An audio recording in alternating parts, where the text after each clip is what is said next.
Yes, her clown therapist. I'm not a clown therapist. A I'm not clown even a therapist. therapist at all. I No. don't know. So, well, it doesn't matter. I'm a I'm sure. psychoanalyst. I'm not. Yeah, there's Psychoanalyst. a Okay, big what is the difference? difference. Oh my Yeah. gosh. A therapist is like, oh no, Yeah. you're a cog in the Yeah. machine Uh that huh. got bent out of shape, and we gotta bend you back in and put you right back in the machine Yeah. so you can get back to work on, Right. I like see. let's iron you Right. out Uh huh. for ideology and capitalism and exploitation of you. Whereas the Right. psychoanalyst is not in, they're radically, thank God they're outside of that Right. like whole capturing system Oh. of health and hygiene, and Right. they're like trying to help you no matter what, even if you end up being outside the norms in every way and even more quote unquote like dysfunctional than you were before the treatment. If you are sort of like actively pursuing your unique desire and you have like sort of taken the reins of your subjectivity in terms of like um having been able to tell a story about who you are Oh, and how you interesting. came to be, Right. Right. like it's sort of like if we had to use like a word that people that would be like understandable, although it's maybe like empowering but not in like a certain type of Yeah. phallic way, but more Right. in terms Okay. of like a way where you accept that you have unconscious Yeah. and that you don't know what you're doing really, Okay. like So psychoanalysis, is that the way to kind of come up with that narrative, or? yeah, it's a talking cure as they say. Uh huh. Right. That's different than therapy. Well, therapy uses the medium of speech as well, and that's a Right. similarity. Uh huh. Right. But I'm not sure Interesting. that the therapist knows that they're not the subject supposed to know. So in therapeutic dynamics, including doctors, Yeah. just regular, the patient always projects on the physician knowledge about what's wrong with them. Interesting. So in the case of like psychoanalysis, they found out that like the doctor's like knowledge about the physical cure didn't help hysterics. Like they were psychosomatizing, but medical interventions didn't work. And so then they realized that well, from listening to the hysterics themselves, like the hysterics actually came up with the talking cure. Really? Yeah, they knew that they felt better when they talked. Interesting. Yeah. That just was their reaction. They just felt that. Well, It was nobody an really. accident or something. This was in Victorian Uh era. huh. Right. They did hypnosis on them before. Okay. But that is short acting. If it works, it's short term because it's really just the physician playing along and playing into that fantasy of the transference of the doctor and the doctor's knowledge about the patient that will cure them. I see. So it's Right. it's more so, if anything, effective because the doctor deposits their ego into the patient, and the patient is made better by that because everybody has problems with their identity that's like playing out on the ego level. So it can be a relief to take on the doctor's Right. ego information and identificate, like, Ah. he says I should think about it like this, like there's a relief in there, but it's not quote unquote empowering in a real way that would be sort of subjectivizing your experience. You said empowering is like phallic. Is that always a phallic thing, or? Well, it depends. I don't know. Yeah. Like phallic enjoyment is experienced differently from in our culture, like Okay. different people that took on different gender identifications. I see. I'm still trying to post the link. Okay. Yeah, we're trying to post this so people watch. Yeah, it's PR. I mean, normally with my things, okay, uploaded to your videos. Matt Proctor's so good at interviewing. It's like insane. That's right. I mean, I'll do that. Well, I'm trying to do this as a new thing. I'm trying to interview people from the open mic, people that I know, artists, people with things to say, and... well, you have a lot to say, too. Well, but I like to hear, I'd like to hear and kind of learn, and I just like my streams by myself, it gets a little old, it's nice to have other people's point of view and other people's thoughts and other people's wisdom and knowledge and Mm. expertise. And what did they do before the Victorian era? Before therapy? Like, what was before that? Like confession or, Yeah, sure. like, There's like there's like people like to find an antecedent to yeah. psychoanalysis in that mode. Mm-hmm. But it's a little different. But it's also not that different. I mean, Right, everything's right, all the same when you really boil it down. right. It's remarkable. It all goes back. Like I just this is based on what I read today in Yeah. one page of a book that I've been meaning to read for like a year. Like everything kind of boils back down to this metaphorical image of Adam and the rib. Oh. So that's like a origin story Yeah. of phallic Okay. logic and Right. this idea of woman as phallus, as the part object Right. of the man. But there's this whole other thing that it evokes too, which is like this little parcelization of the person. Uh-huh. You can't, Okay. like, people are always like, oh, I gotta, like, put everything in it about myself that I can't tolerate. Like, Yeah. because we always have to exclude some stuff, because, Mhm. like, I don't actually know why, but, like, Right. I think because all the information that we could take in through our senses would be too much. Mm-hmm. So Right, then right. one major way, easy peasy way of, like, excluding some info about, your experiences, to put it in a little bag Yeah. and then carry it around. Right, right. And so the rib is like that in a way. And then there's always stuff there. And if for hysterics in the Victorian era, they all had pets. There was like Okay. some kind of displacement, Right. either a Yeah. phobia or Right, like right. a constant animal companion.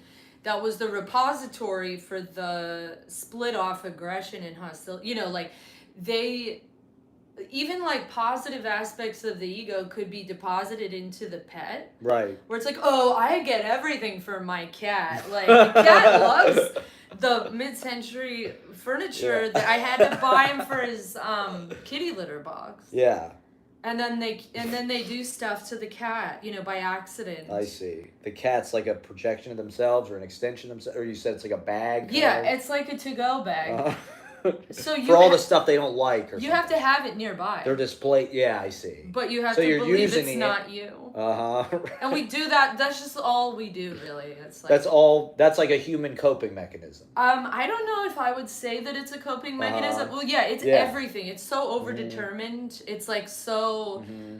It's just. So that's what silly. we're doing with our partners or something? Yeah, They're like an definitely. extension. They're a phallus, you said? Or... Yeah, and we are that of our parents. Okay. We know that we are, and we're constantly Yeah, trying to figure out what happened. Right. With our parents, we're like looking through the keyhole. Yeah. Because we're in the to-go bag, and we're Right. like, how did I get here? What am I? And you know what you are is you're a symptom of your parents. Uh-huh. Because they couldn't deal with something, so they had you. So they had to get rid of it. That's why they have a baby? Yeah. And Because they couldn't get rid of something. Because the container of their Okay. romance was spilling out, But why do people fall in love? What is romance? That's like your Okay, parents or yeah. something? Well, I'm still trying to find Yeah, out sorry, what... we're still posting I had this a here. draft. How We've do you had a find couple the people- drafts?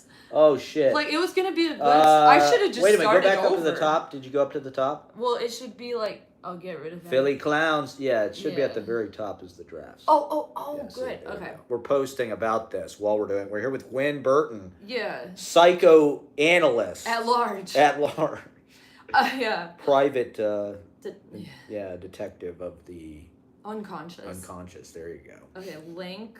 Got this.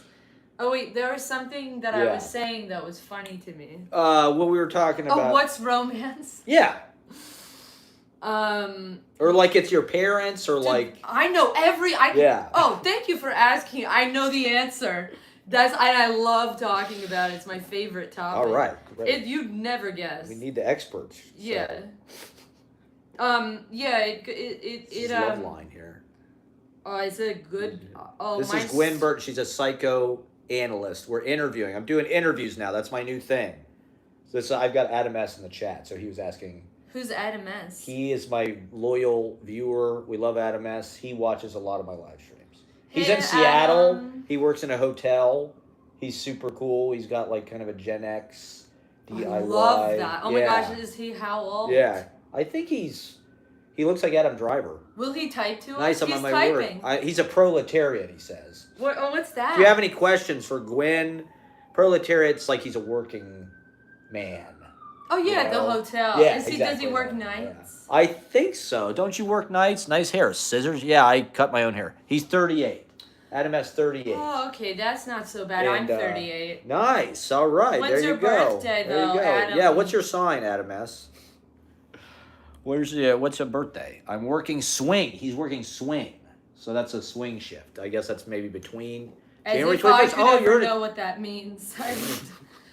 He's January 21st, so he's an Aquarius like me. Oh my Interesting. god. No wonder. What the? I just don't care for it. You don't really? What are you? Aries. Okay, I'm an Aries moon. Okay, I'm a So- Gemini. Is the Okay. moon? Wait, what? No, rising. What's Yeah, the moon? moon is like, I used to be an Aries, but not anymore. You know what I mean? Like my last sign. So my sun is Aquarius. I'm a Scorpio rising. I'm an Aries moon. So Aries moon is like, used to be like yeah, when. in a past life, I think. That's I was an not Aries. Yeah. Wait, no, but really, they really say I don't. it's I past don't. life. I think in Aries it's like what you used to, or it's like your moon sign is like. Childhood. Moon. I don't know. I'm not. I'm sure there are way more exact definitions for like what the meaning of moon and sun and. I heard, because Yeah. I'm looking at mine. Yeah, what My does that moon say? is Gemini, so Okay. I heard that Yeah. that the moon was. Yeah. That's like what you look like on the outside. Okay. Or something. That would make maybe. sense. Let's see here. What is your moon sign about? But what we were talking about, I'm interested to hear your theory about why people fall for who they fall for. I don't have an original theory, Yeah. but I totally, sort of feel 100% signed up for this made up idea about it. Yeah. That's very helpful and useful for me personally. Right. Yeah. And also in terms of like helping, because that's what people come to psychoanalysis for. Okay. Like they're usually in their 30s to some degree, and they're Really? like, "Oh my god, my relationship patterns like all wonky. What the? I might want to have kids and figure this out before it gets too late. Like, what? Who am I? Like, I'm not who I thought I was. Like, Yeah. I gotta like really straighten this out. I and, like, see. I keep Right. doing stuff and I don't know who I am. Right. So that's good when they come in like that. I see. They also come for other reasons, but that's a good one, and so that's so understanding To straighten themselves out. Well, just in the sense of like to answer the question of like Mm-hmm. the symptom, I I see. guess. Like I they're see. like the symptom isn't working for my satisfaction anymore. I'm suffering from it too much. I gotta do something about it. Right. You gotta come in with a symptom, and the symptoms, Such as. romantic discontent. That's the symptom? Yeah, for a like vast majority of neurotics for whom psychoanalysis is like large to the extent that it's the kind of like Oedipus complex in sort of listening for their slips of the tongue and their dreams and interpreting what they're not aware of about who they are and what they're up to and what they're saying out the side of their mouth when they think. So that stuff is important. That's actually like the most important thing, and it's hard to listen to because we're all socialized that that's not nonsense. Right. And then we all are also defended against hearing it because repression is repressed. We don't want to know about it. There's a kind of like encrusted ignorance that we're all in, even people that want to be analysts that believe in the unconscious and all this and that. So the whole process of training is to be able to attune your ear to hear the slips of the tongue and the what's under negation. The patient always comes and starts talking, and there's only something that they're not saying. That's what you're like. You don't take the empty speech too seriously. You're trying to get them, yeah. Because that stuff's painful or It's actually not painful. Like you'd Mhm. assume that it'd be like, really bad. Otherwise, you wouldn't need to repress it. And to some degree, it was bad at the beginning. If we're looking at the Oedipus complex, it's like, oh, I had a longing. Well, usually it's sort of like the Freud's idea is that the infants are born as polymorphously perverse, like sexually enjoying all over the place, and then they sort of slowly organize as they become linguistic subjects, inside the culture that pre-existed them, and they learn how to like cry out for their caregiver. Hey, somebody come take care of me! And then it's like all they hear. It like at some point, Yeah. sometime nobody comes, and it's like that.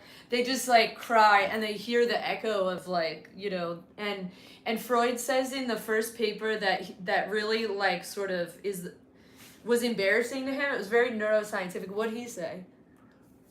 I'm at work early morning. I have the same birthday as Rasputin. He said, first of all. Who's that? Adam S. Rasputin. Yeah, who's You don't that? know Rasputin? No. Holy shit. Okay, we'll get to that. What I'm is at that? work early. Morning shifts. Kid is sick, so I'm covering the tail end of theirs before mine. I got this on like a podcast in the lobby. So we're in the lobby. So that's Adam what? That's Adam S. And he has a kid, or there's a kid working? The kid who's supposed to work called out because he's sick. So Adam S has to pick up the slack because he's the proletariat, and somebody's got to do the hard labor. Somebody has a martyr complex, am I right? That's Just kidding. right, I love exactly. Adam S. I bet he's hot, too. He said he looked like Adam Driver, and he made out with Melissa Villaseñor. Do you know who that is? She was on Saturday Night Live. She's like kind of a clown. I wouldn't be surprised if she does clown stuff, to be honest. Yeah. She's sort of like Sarah Squirm-ish. Well, I try not to know anything Yeah, okay. about that, but unfortunately I do. You don't know Sarah Squirm? Unfortunately, I've found out. I was told about her, and then You've never met her or anything? No, but I went to Okay. see her show. Where? Oh my god. You didn't like it? No, I hated it. Why? Well, it was horrible. Where was it? What? Not funny. The Bell House, and it was taping her special. It was just her? We were Oh held my hostage. god, it was her special. She did some redos. It wasn't funny. It was stand up or? There was one funny part where she was pretending to be a Yes, I trip do know that. sitter. Yeah. And that was funny because she talked in a slow-mo voice about like talking to the person who's on the psychedelic trip about how they're like, it was like funny because she was like telling them that like increasing their escalating their paranoia, and that was like one time where I laughed the whole show. I didn't understand any of how it's funny. Like it was the worst, most boring thing I've ever been to in my life, where I ended up hating myself and everybody else that exists because everybody else loved it, and and I'm just like, what the hell? Like, this isn't good, Was there a lot of costumes and things, or? Well, the set was very... So she had a set. Yeah, but it's not my style. Uh-huh. It's cartoonish. It's like kind of like Pee-wee or something. Yeah, and I don't care, and it wasn't like, it didn't even deliver what it seemed to be potentially promising. Mm-hmm. Like, the set itself seemed like, oh wow, it's gonna be constantly moving and churning and stuff, and it barely did anything. I think there was one time where a roll of toilet paper came out or something, and that's it. And then everybody thought all her stuff on her video that they played at the end was like so like edgy and like over the top, like crazy, but it wasn't. It was like, if you've given birth like I have, like you don't care about any of that like fake gory stuff. Is boring. Okay. Yeah. I see. So she was like trying to be some. But who'd you go with? Matthew Silver? No, well, we were supposed to go together, but I ended up taking a friend instead because we broke up that day. Okay. But it's kind of clown world adjacent or ish, or what do you yeah, say? definitely. She's integrated in. I actually have one of her old costumes. Oh my god, are you serious? Yeah, because wow. Because another ex-boyfriend of mine like is friends with these cool girls that are downtown New York. Oh, cool nice. girls, and he's like, he really likes them, and they had some sort of sale, and they're friends with her. I see. And they sold one of her costumes that was like custom made for her. I actually had big success in this costume at a weekend workshop with my Gaulier style clown teacher, Okay. Ed Malone, Gaulier. last July. Maybe Yeah. we should get into that. What is Gaulier? Wait, no, I want to answer Okay, the all right. romantic Okay, fantasy. yeah, please. I can do it. We're so gonna get to fast. all this stuff. We're gonna talk about clown theory Yes. and. So this is just for neurotics. Okay. And that means Listen up. most people, Yeah. normal people, Or neurotics. Yeah. What does that mean exactly? Yeah, it means that they have a certain way of excluding parts of sense perception, aka like stuff you take in as reality. Every like person that's a body that speaks, or even ones that don't, that's a human person, has to exclude reality in some way. So the majority of people do it now by repression, and neurotics is that type that uses repression to like not, to like to not have to deal with like certain like certain things that used to be conscious or repressed. There's also the physiological unconscious, that's like the autonomic stuff. But the Freudian repressed unconscious is a linguistic goodie bag that you forgot is in your fridge, but you have to put it there because you actually have to take it out and defrost it and eat it at some point. You have to. You have to. Or no, you can never do that. Linguistic goodie You bag. actually can't do that, but you can recreate it on your kitchen counter. Right.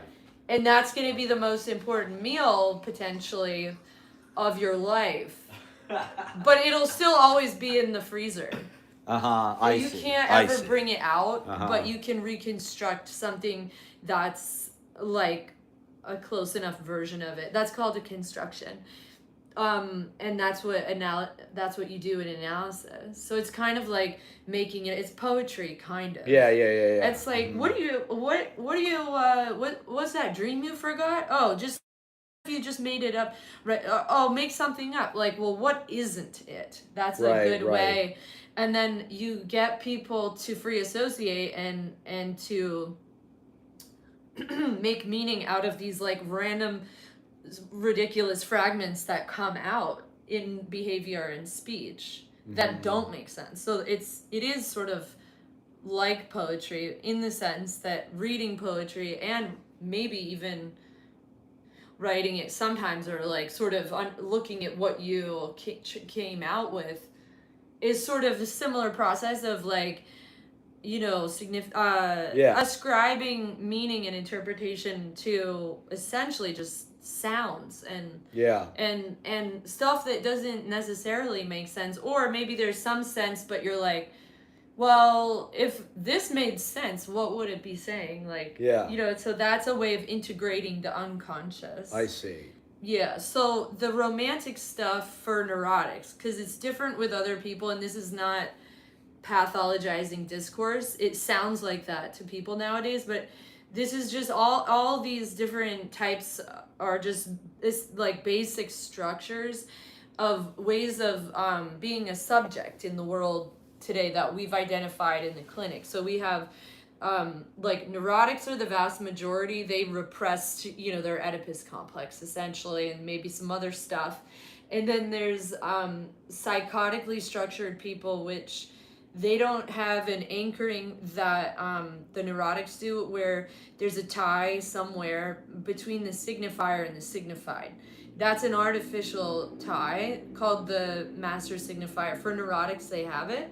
Psychotics don't, so their meaning-making apparatus slides around and it's not as stable. Wow. So they're sort of like outside of a shared like reality, or they're in it, but then they have a psychotic break, and then they have to construct a delusion to tie back the signifier or signified to patch that up somewhere, but that's like a weird patch. And so then there's like they get back. They come up with a delusion. They become normal to the degree that they are always still depending on a delusion. And so the psychoanalyst can help not in the same way as the neurotic, where you're like retrieving what was repressed and being like, I know you wanted to fuck your mom, okay? Like, just admit it. You know, you're kind of like rough on the neurotics because Yeah. they're fine, you know, Yeah. they're stable. But the psychotic, you're sort of more like, well, maybe you're trying to help them find a good delusion. If they need Yeah, to right. find like one that's a little bit more socially acceptable, then you could be creative in helping them like tie themselves into something like a consistent identity. That's more like what therapists do. Yeah. To go back to your first question. Yeah. Work with a psychotic will always be more supportive. Like therapy doesn't know about the unconscious or need to.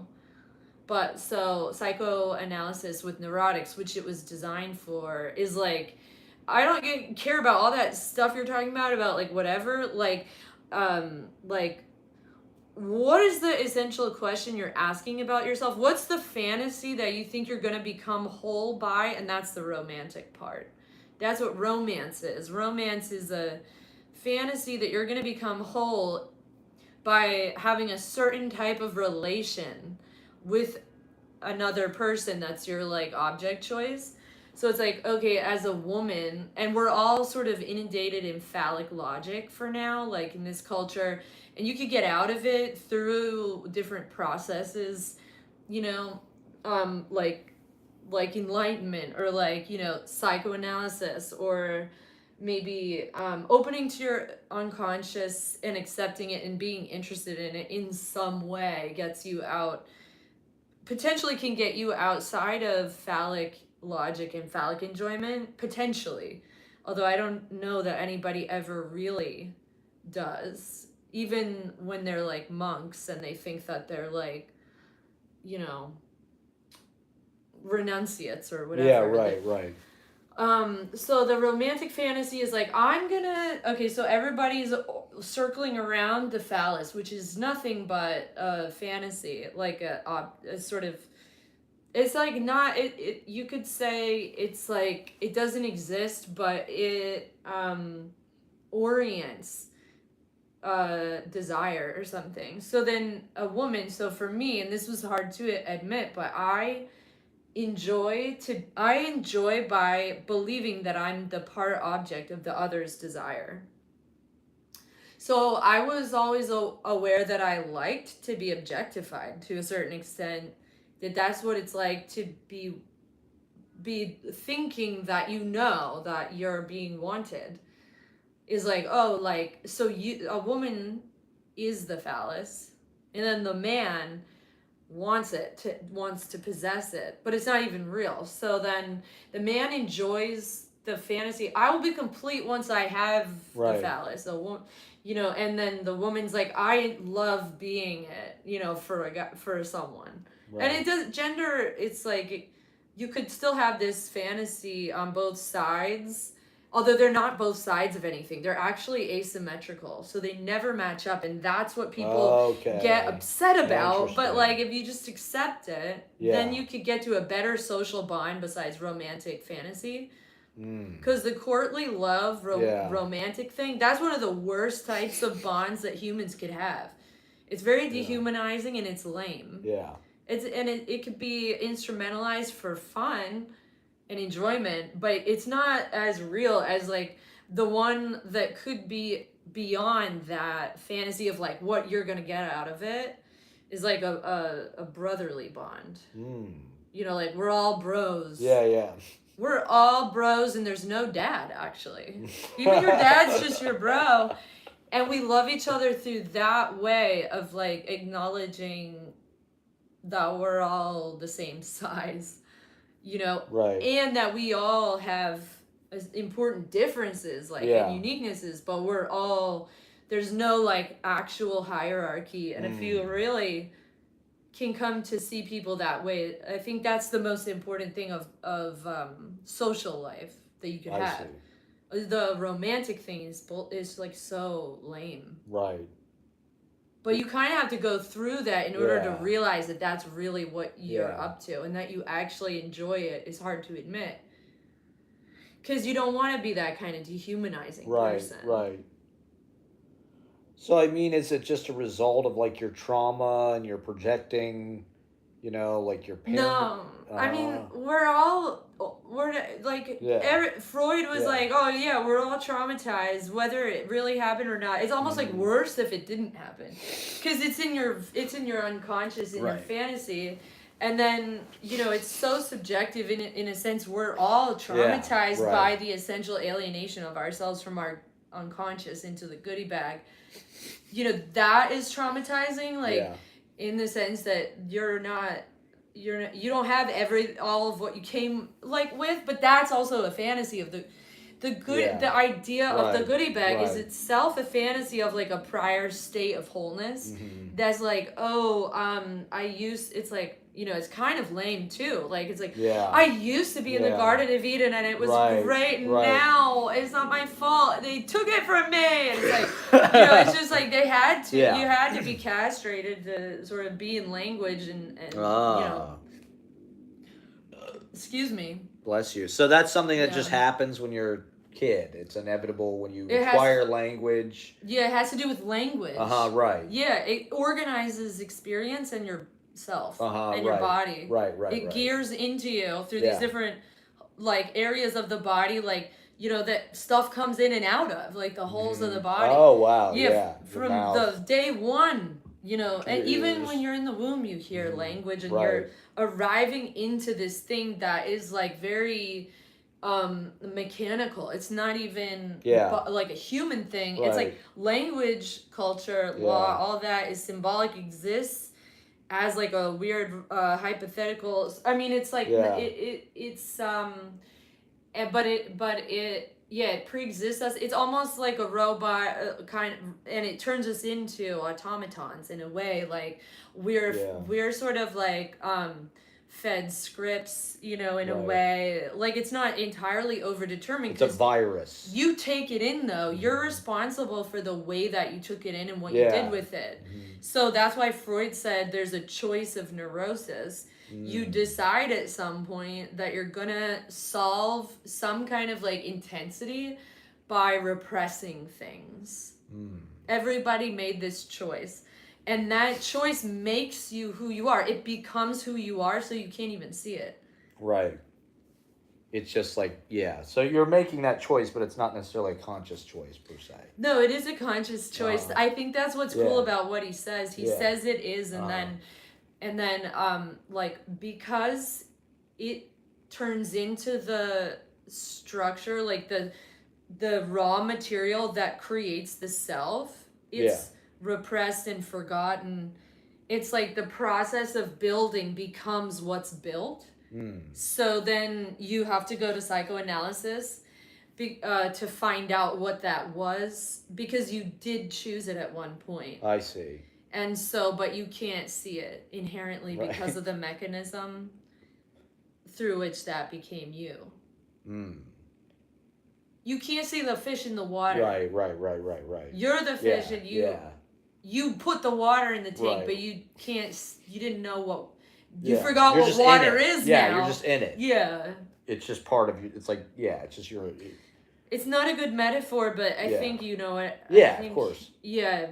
The seminar 4 that I just finished with my reading group talked about this. Oh, okay. Through Freud's Little Hans case. Which is what exactly? It's about this cool kid. He's Yeah. real smart. He's Yeah. like 4 or 5 or something. Yeah. And he develops a phobia of horses, like, but he also is dealing with his mom. His parents had a younger, or no, they had a daughter. And so he's just sort of like, really upset about her arrival and sort of trying to become neurotic and castrated or whatever, like trying to find that his dad has the phallus or something. Right. But his dad's like a weird simp of Freud, and he's cocking himself to his own son, and he becomes his son's analyst because he can't be a father.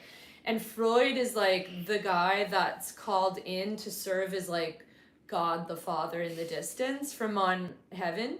That's like sort of and the dad becomes the avatar of this like actual dad that Freud is sort of playing.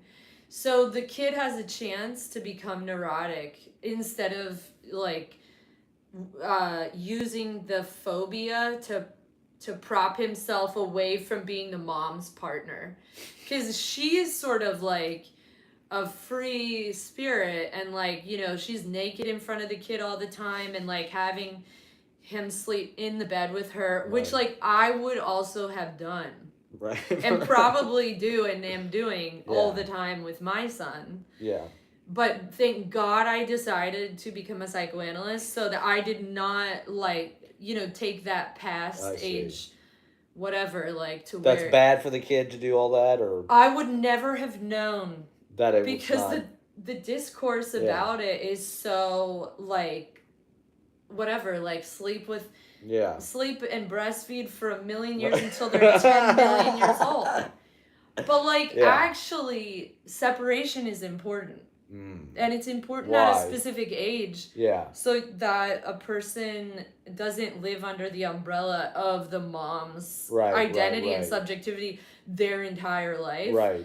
Because the psychotic structure is like where there isn't anything that ever separated. I see. And so like any kind of separation that can be like in the real world is Yeah. going to help reinforce the psychical separation that has to occur internally. And so people come to analysis thinking like, oh, I'm the only member of my family that had to move so far away. Everybody lives back with the family nest, and like, you know, it's really, they need to take that distance inside, you know, they're trying to get it through a literal, Right. but everybody needs more separation, Yeah. you know. So They need more we do need more from of it their parents, or because we're because of our lifestyle with this suburban Yeah. I was gonna say neurotic no, the what's it called, the the where the thing spins around like an atom, the atomic Neutron? family, the nucleus. yeah, the nuclear Yeah. family. Nuclear family. Yeah. It's two on top of each other. Yeah. The children need to go back to the factories and get out of the Right. house and get away from mom The and dad. children. It's just too much. What about school? Yeah, the school, they're still with the parents too much. Okay. And so that's why you have to So have. it's good for the kids to be separated from the Yeah.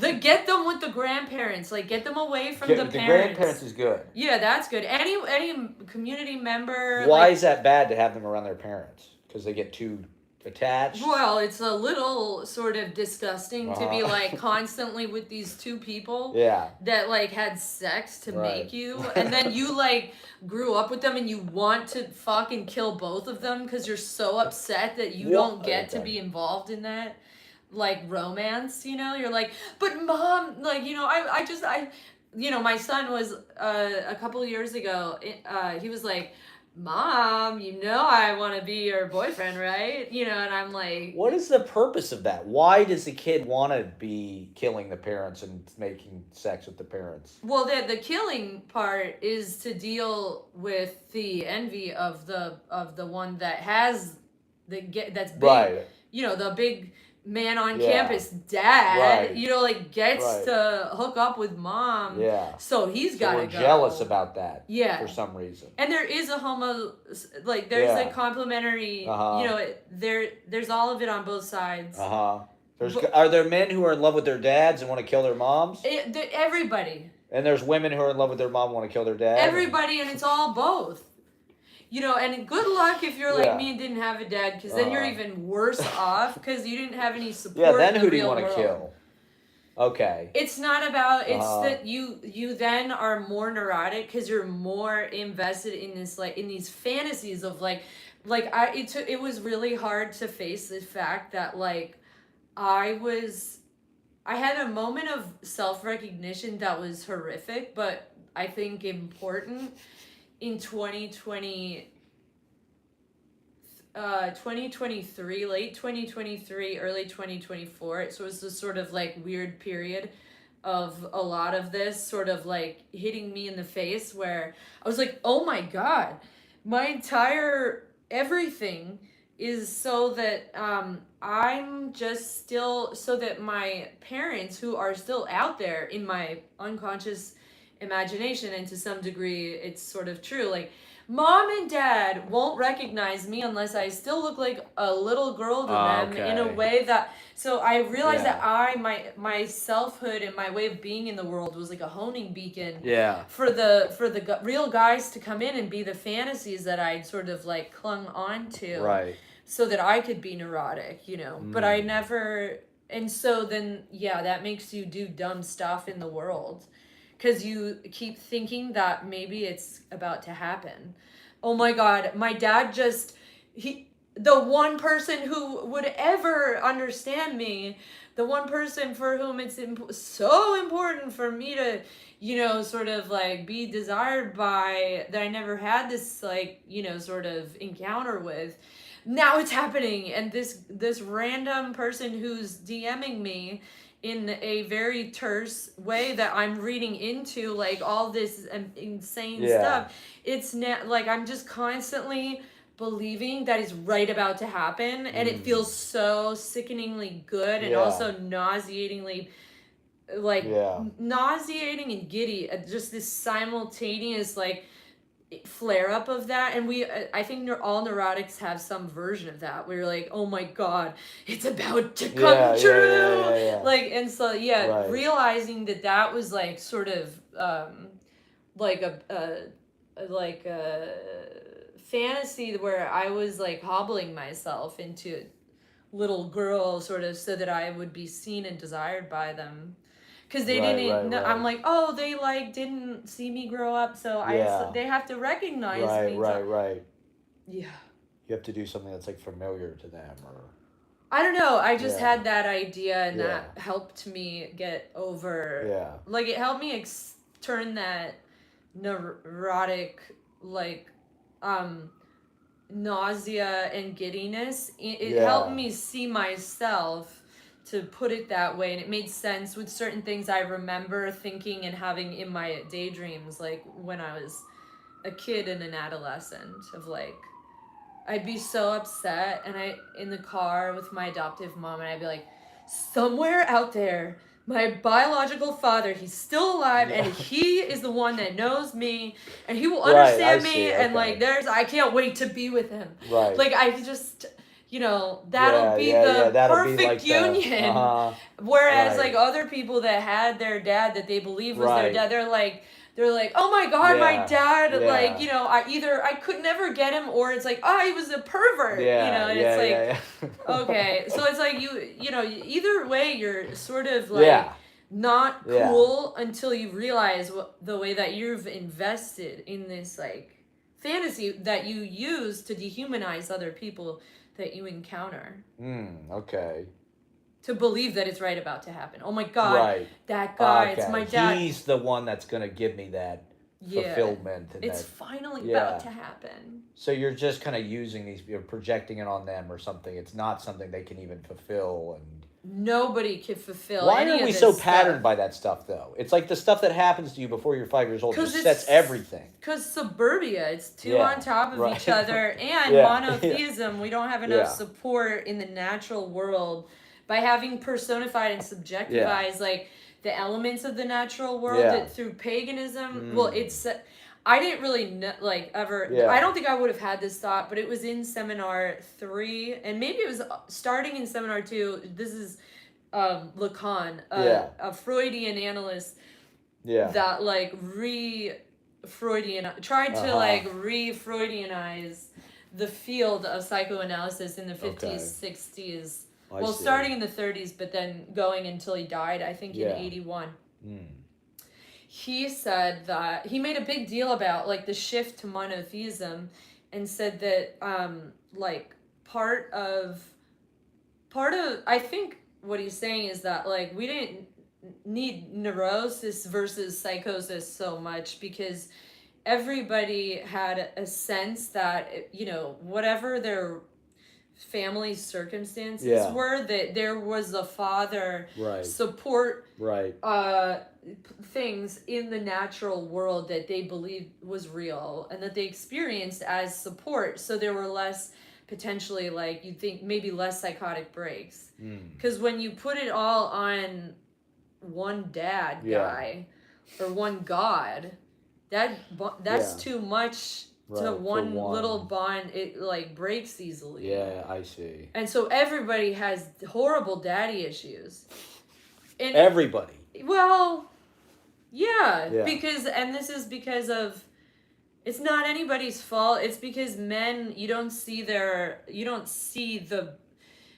know naturally how a man is involved with a baby becoming into the Right. world. Right. A woman, we don't need to explain that much. We see the baby come out of her body, Right. but a man, you don't even sometimes necessarily see the semen. There's like cultures that don't necessarily know that semen's doing Right. paternity, and so then there has to be like laws and explanations and stuff on the symbolic level that explains why men are important and what a man is. So that's all way more fragile. Yeah. So that becomes this site of like belief and identity. So that's like men are all like, oh, you have to be castrated essentially to the law, and then so we all have to like admit to the law so that we don't take all the women and stuff, and we're not for that guy that gets to have everything and and that's wow. they're like, oh, I can't wait to be that guy, but I'm gonna follow the law so that one day I could be him, but they'll never get to be him because that's not even real. And so there's like, to be a man is to believe in these things, whereas women, we don't need that stuff so much because we're a little bit more secure and don't need as much symbolic assistance to know why we exist in the. But you said we're living in kind of a phallus-soaked mentality and kind of a patriarchy and things like that. Do you think that it's changing, or? But no, that's not. I don't mean any of these things as like a bad thing. Right. Yeah. Oh, it's good that we have it, so that we can say what men are for. Yeah. It's just when we believe it and need it too much, it causes everybody a problem. Mm-hmm. But I don't really see how we would have like when people say we need to get rid of the patriarchy, I don't think they know what they're talking about. It's not going to work. And the only thing I see is women turning into men and right. They're phallic now. Yeah. They have they get it for themselves. They have it. They aren't as oriented towards being it. And nobody, as usual, nobody wants to know about the unconscious. I see. And that's a feminine position to be in. Why? Because a woman sort of like, insofar as there's enjoyment in the logic of the patriarchy, if you will, or phallocentric logic, has a possibility of a chance of enjoying non-phallically for the woman. Because for a man, it's like they're 100% of men, people that would be inside the set of what's defined as a man, if we're talking set theory of logic, you have to be castrated 100% of the way. Whereas a woman might be a little bit castrated, but not all, like there's not a necessity of it being 100%. So there's like a logical possibility of her enjoyment being outside of castration, because women can enjoy to be the phallus of the other in their fantasy. The fantasy is what imparts the enjoyment. But then but there's like a possibility of enjoying in a different way, and that is different from like mystics enjoyment. That's like another, but it might be somewhat more similar. I think that's in Seminar 20.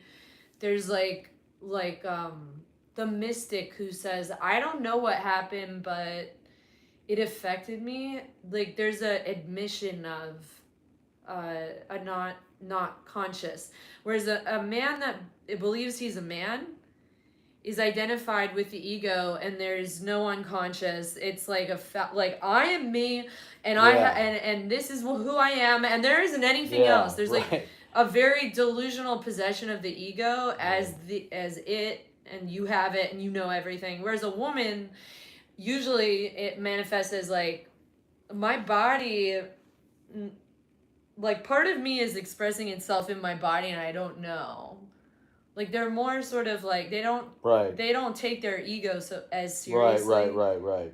and they're more open to like, oh, I don't really know who I am. My body knows something. I got to take it to the doctor so he can interpret it for me. Right. Like, oh no, I tried your system and I got sick. What is this, Raj? Oh no, it couldn't be because your system doesn't work. Could it be?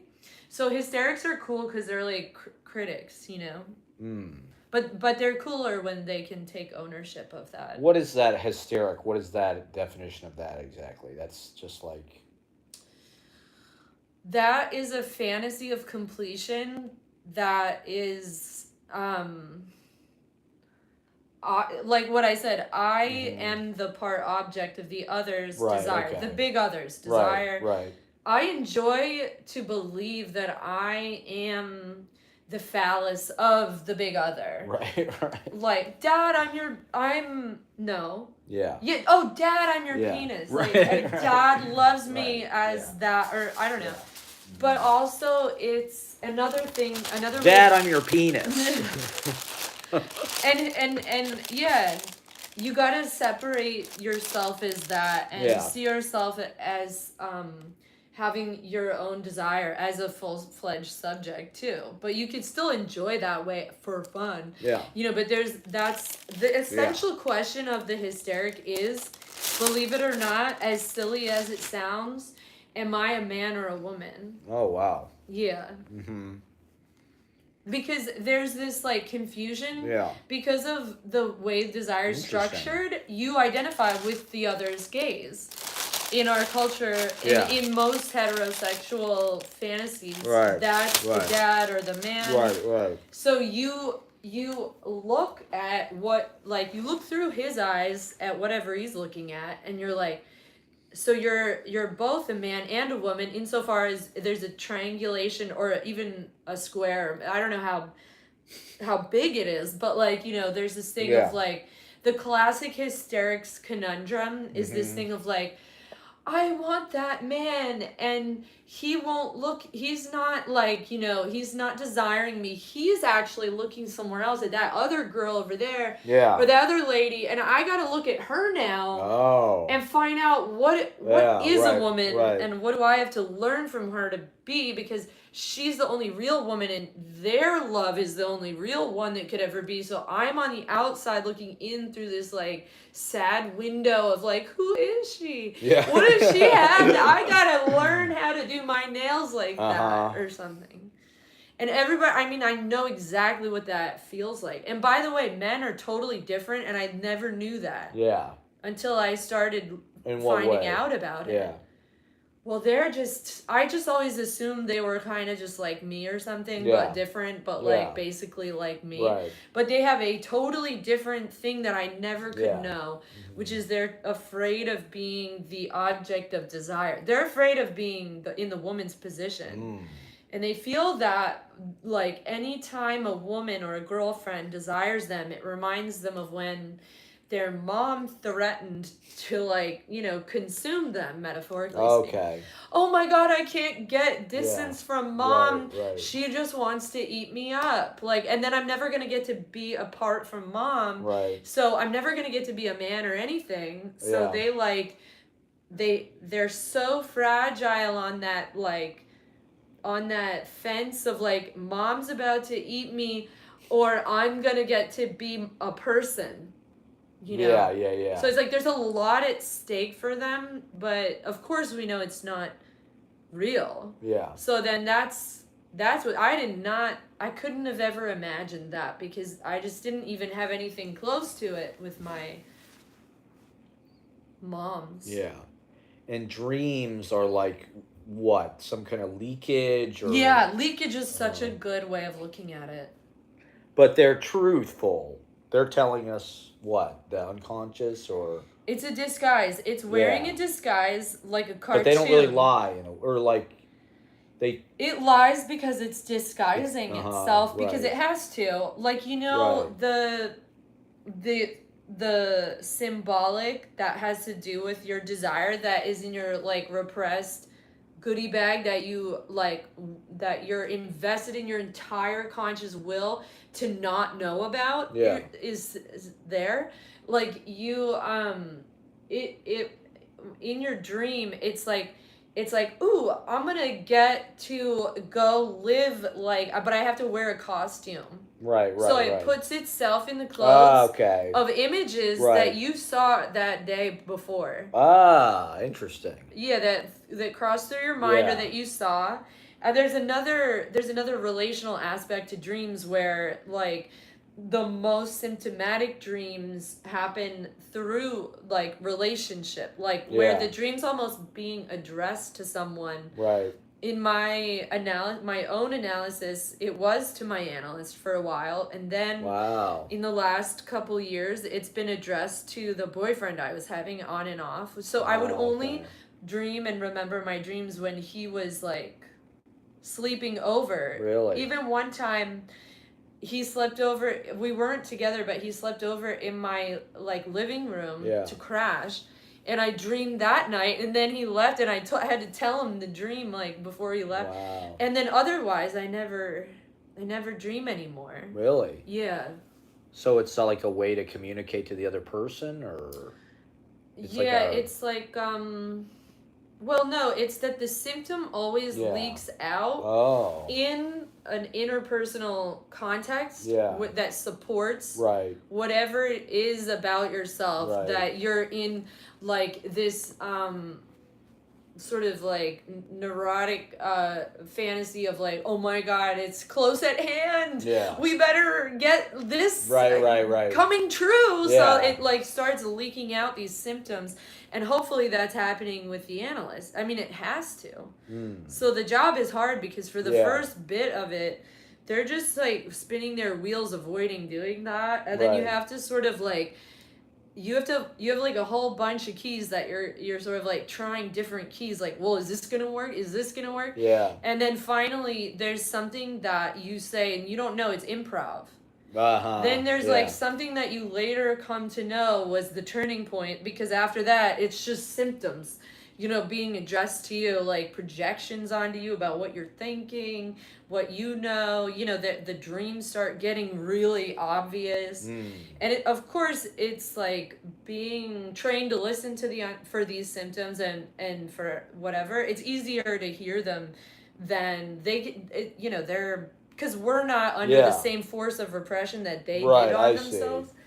So sometimes there's a lot of like, you both have no idea, what any of it means at first, but it's usually Yeah. easy to know when some symptomatic material is coming out, and then your job as the analyst is to like underline it or like highlight it so that they can hear it back. Like I see. the echo of themselves has Yeah, to be yeah, represented yeah. through imitation in a way that's like imitative but caricaturized, so it is like a joke. It's like Interesting. sort of Caricaturized.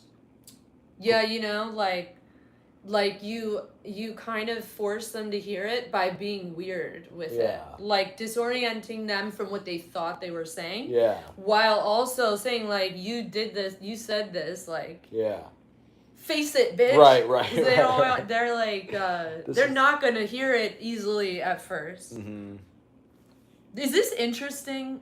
Adam should say too what he thinks. Yeah, Adam S., what do you think?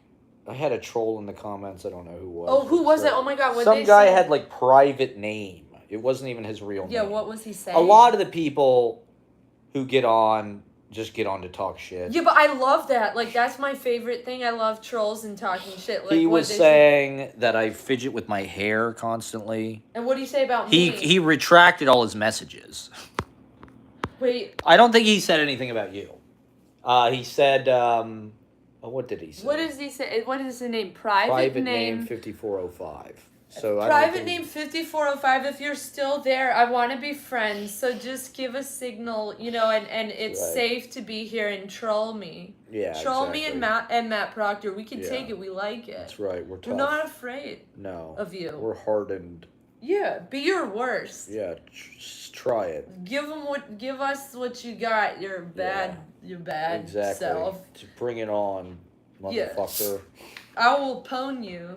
Is that still a thing? I hope so. I mean, I think I said that a year or something ago, and I felt like no one had any idea what I was talking about.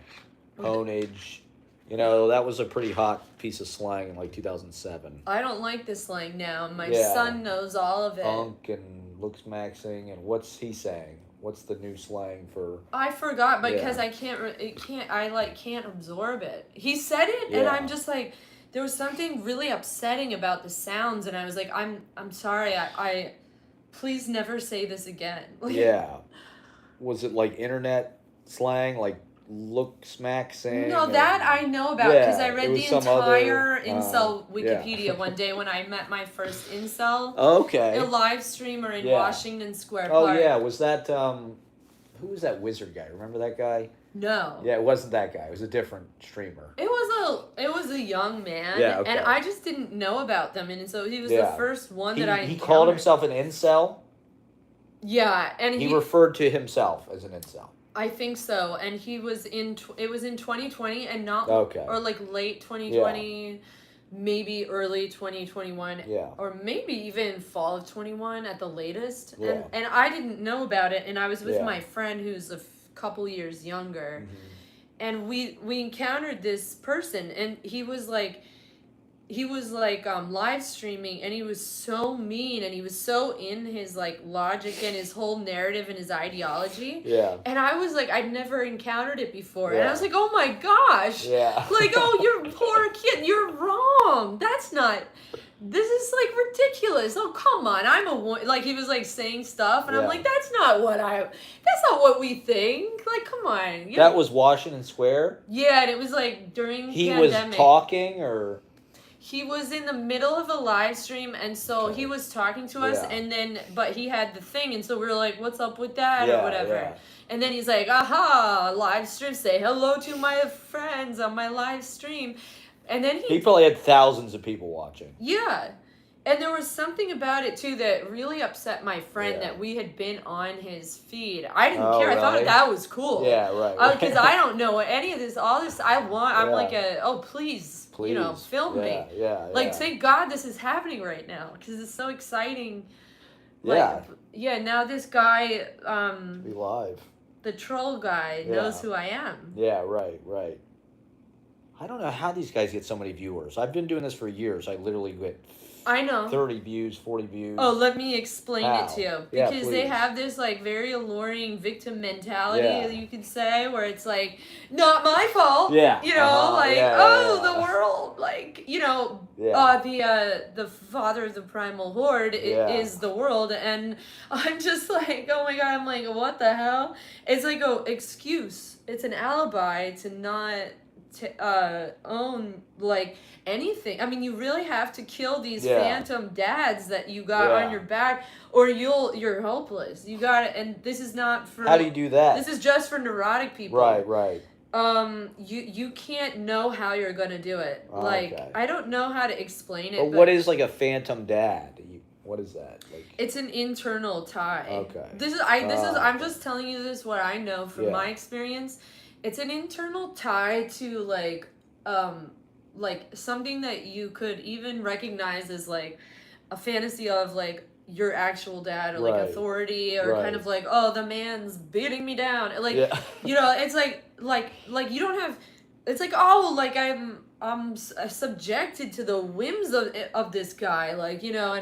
it's not my, and then you really have to kill him. The way it happened for me Yeah. was that I think I didn't know, but I wanted it so badly that I was talking to my biological father again, even though I'd cut him off for 10 years because he's a horrible criminal pervert, a murderer. I'm not even kidding. So I didn't talk to him for 10 years, and then I had a son, and then I was like, wow, he's even worse than I realized now that I have my own kid, and he treats his kids the way that he does. Like, so I called him one day on Valentine's Day, probably because that's like the anniversary of my biological mom's death, and I think I felt like, unfortunately, I'm always like, oh, that. everything has to happen on that day for some dumb reason. Also, hysterics are bound to the calendar in a really bizarre way. And why is that? I don't know, like, well, I know why it Yeah. is, but I don't know how it happens, because, like, I don't even care about calendars, but my unconscious is, like, obsessed and knows about it. And it's a constant thing of, like, oh, it's like, wow, I don't know why I'm overcome with an emotion, like, and then it's like, after a while, it's always like, oh, wonder, you know, then you start to figure out that it's a anniversary of an important thing that you keep forgetting about. Yeah, and that really was true for me. Yeah. And I learned about it in therapy before my analysis. So by the time I came to analysis, I already knew all this shit. Right. And, like, in terms of, like, I got this tattoo so I'd stop forgetting about my biological mom's death. What is it? Oh, it's a tattoo that she had on her bicep. Oh, okay. It's a tattoo of a tattoo. Wow. So she had it on her bicep. Yeah. And so I was like, oh, I got to get the tattoo that she had so I could remember her by. Wow. So I don't have to keep having, like, a depression during the time that was her birthday, death day, was, like, all in a week span of itself. And that would be, like, the one day out of the year that I was really depressed. Wow. But I would never know why until after. Okay. So then it's like, okay, stuff like that. So I called my real dad on the phone, and I was like, I had a kid, and by the way, like, you know, I just cannot believe that you are, like, you know, that you had a certain type of wish for something to happen with me. That is unacceptable. And now I know it for a fact and why. And, like, and I'm even smarter than I was when I was 21 and decided to anthropologically find out what dads are by going and living with you for 3 months, the worst 3 months of my entire life. And he just laughed at me and then, like, doubled down on his bullshit about, like, how he's an alien god that, you know, we're reincarnating, you know, so that he could have me as, like, a second wife or something. Wow. So then but instead, you'd think that after he said all that, I would have never talked to him again, but I kept talking to him. And I didn't know why, and I was, like, messaging him about health food and stuff that he likes to talk about. I'd be like, oh, like, what do you recommend for, like, this and that for food and health? You know, and I'm like, what the fuck am I doing? I don't like You're this. emailing him? Yeah, we were Facebook messaging. I was like, I know I hate this man and that he's evil.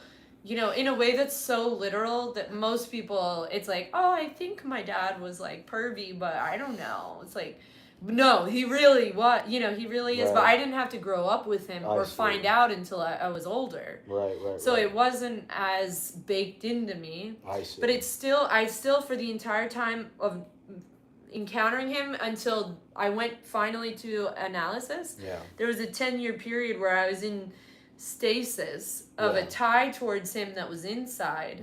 Where I was like, I can't do what I want to in life because I have to make my life about what he said was important. Wow. But and everybody in my life was like, Gwen, that's kind of concerning.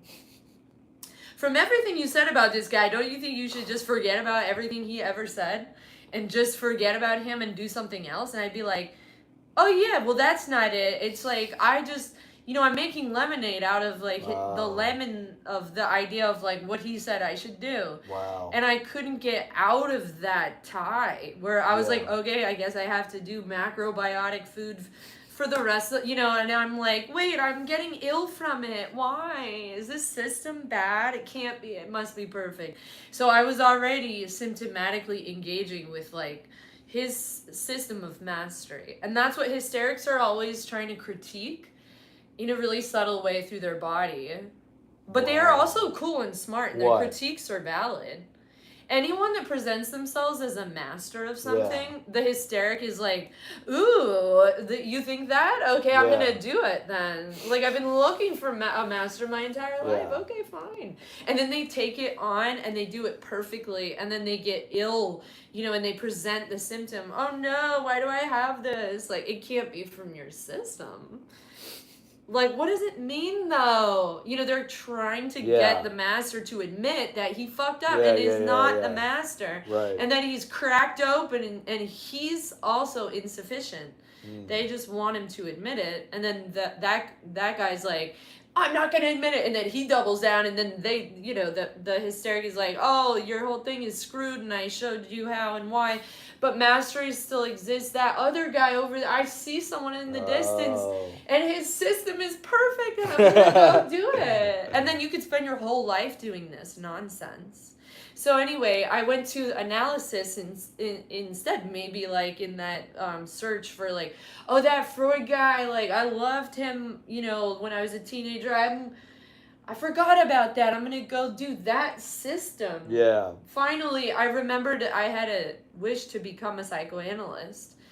That seemed more relevant to me than these macrobiotic ventures that like he had sort of gotten me tied. That I tied myself to his mast. And then I was in analysis, and in the first year, I came in the first day, I was like, I don't know why I'm talking to my dad. Like, wow. I'm messaging him, I don't know why. He's horrible. Right, yeah. And then I didn't tell her everything right away, because it was like the first session, but then eventually I did, and I kept talking. She didn't want me to stop talking to him or anything. Okay. She never gives advice. Like, therapists are always like, oh, cut off your parents and everything else. Like, but they're not like that. And then one day, my messages with him were reaching a conflict tone and tenor. Mm-hmm. He was trying to convince me that he was psychic, because he knew he was like psychically locating my son's stroller that had gone missing and was stolen. Oh wow! Oh, what are they? I forgot. And he's just deleting his own messages. Yeah. That's it must be a obsessional neurotic. They're constantly like sweeping their footprints away. Oh really? Yeah, it's really cool. So interesting. I heard somebody say neurotic. There's a lot of neurotics in New York. And like stand-up comedy or something is like for neurotic people or something. Everything's for neurotic people. Everybody's neurotic in a way. Like there are other types of subjectivity, like autistic and psychotic and perverse, maybe. Perverse. I think So autistic is like its own. Yeah, nowadays. Well, it's a new idea that. Well, actually, no. It's based on the work of these French people, but I think this one guy that's popular in the field that I know from, that I'm friendly with, I suppose. I think he's cool, but like he popularized the work and became known for it. But yeah, there's an idea that that's a fourth subjective structure. Right, okay. That is like related, that takes in language in a very specific way, where there's like a one-to-one relation instead of like a tree branch of, it's like, oh, they see a cat, once, and they're like, oh, that's a cat, but they can't then see another cat and call it a cat too.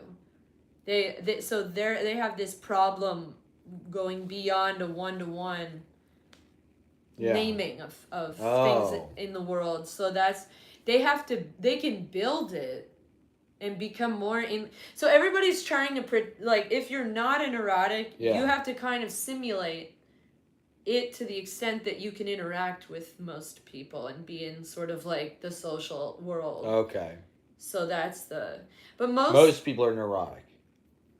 So yeah, but like they love to think that they're autistic. It's so cute. Listen. But most of the stuff is describing different forms of neurosis. Like BPD is now hysteria.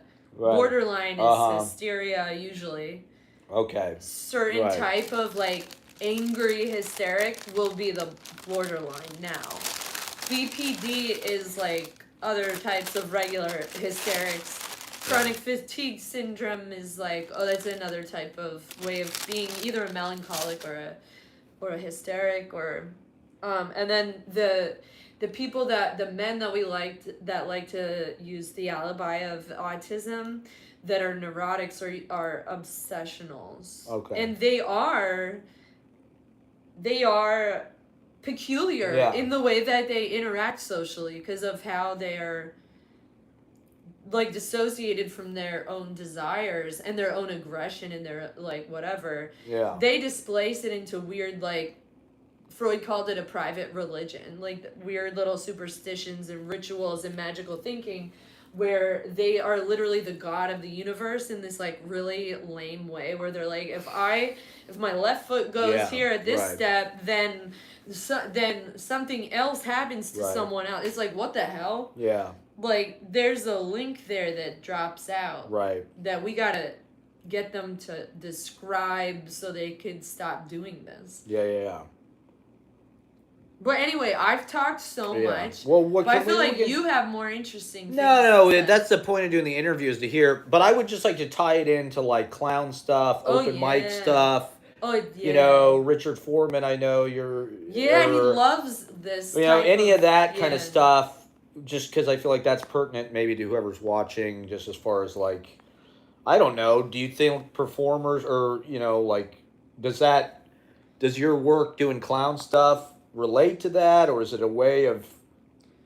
At first, I thought that it did just from Yeah. my own self and my like I was going through a moment of like horror to see the mirror and Yeah. in a kind of like retreat of a bond of myself, Yeah. like on like a subjective destitution Mhm. that still had a point to being alive, if you will, Yeah. which was a good place Yeah. that I'm glad I got to. But that was when I saw my first clown show, and I was like, "What the hell?" Yeah. Like I was like, "Wow, this is very much in that like space Yeah. of kind of like being a person like outside, like knowing about being and representing being like outside of this really sort of a necessity of clinging on to the identity. So it's like Yeah. a way of being with identity Right. that is like showing something about that's very cathartic to see and make fun of and laugh at and cry at, but also that Yeah. shows this like important other stuff that's still there once you get rid of that nonsense about like I'm this kind of guy Yeah. and like I'd rather die than be that kind of Right, guy, so right. kill me now if I'm ever that, and like thank God I'm this and I really am like sort of gotta be that, and Yeah. like and I need to be seen as that, so once yeah. so that's actually funny when you're Yeah. when you don't need it so much, so that was something new that I learned because of the way I was like relating Yeah. newly as a subject that's like sort of after the peak of a certain type of horror that you could get to in an analysis, Yeah. which not everybody does, by the way, and I'm like pissed that there's colleagues of mine that like are graduated and licensed and seeing patients. They don't know what they're doing at all. Yeah. And they've never had a real sort of like analytic experience, and I'm just saying that I have no idea, Right. but that's right, my right. sense from listening to them. Yeah. So like, and then so there's wait, what would there was performance. Yeah. And then in my first clown workshop, which I took as an experiment because I loved that performance that I saw so much. Right. That was Alex Tatarski's Sad Boys in Harpyland that I saw in Midtown at the Playwright Horizon Theater at the demand of a friend of mine that was like you have to see this, and I was like, yeah, I don't know, maybe it looks sold out, and they're like, no, look, there's one ticket left on this day, you have to go. And I'm like, fine, I guess, like I don't really like plays, but all right. A one-woman show, yuck, I hate women. I don't want to go to a one-woman, and I always knew I hated one-woman shows. Like I saw one once as a kid, and I was like, not for me, and then so I was like, great, it's gonna be like a one-woman show. But it was like the most important day of my life. Wow. And so and I was What about devastated. it? There was a moment where there was a thing that was happening that I found important to me, Yeah. that I was reacting to emotionally throughout, where she's like pretending to it was clear there was some kind of like research project behind it that was like, Okay. it was sort of like a dissertation Yeah. where she'd taken like 2 or 3 like boys from texts that had to do with performance, and she was performing as them, but then there was also her that was her in her childhood bedroom that was making the play she was putting on for us. Interesting. And there was also this like decrepit like guy kind of scary lady kind of troll person that was like eating tin fish and singing with the stuff coming out at the same time. So there was like some Wow. different like stuff that Yeah. I'd never seen people do before. Yeah. And she was having this constant through line of sometimes catching a glimpse of her hands and screaming in horror. And I'd been doing that Oh, really? in my like looking at my the truth of what my erotic fantasies were delivering. You don't want to know what this stuff goes back to. It's disgusting. Like, you would not believe the horror like aspect, visceral bodily horror of like the dreams, and all of this sort of like intense moment where things in my analysis were coming out like a zit, like and being witnessed finally in their raw nakedness. I'm like, oh my god, it all goes back to poop. That's why I love curly brown hair on men.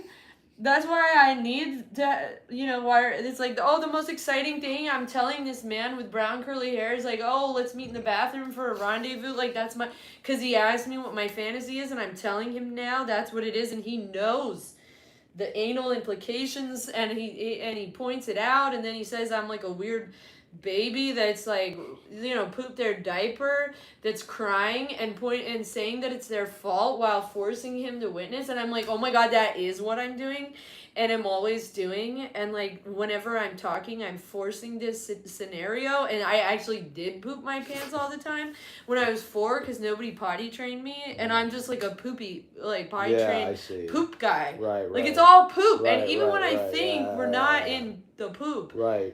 I'm like, ooh, I love it when a man has like curly brown hair, because like, look, it's so fun, and I can tell they're like really fun, and that's what I want and love. Well, aren't you like your anal or your oral, or like, depending on something happens when you're a child? Yeah, like, and for me it was this like trauma of not being potty trained.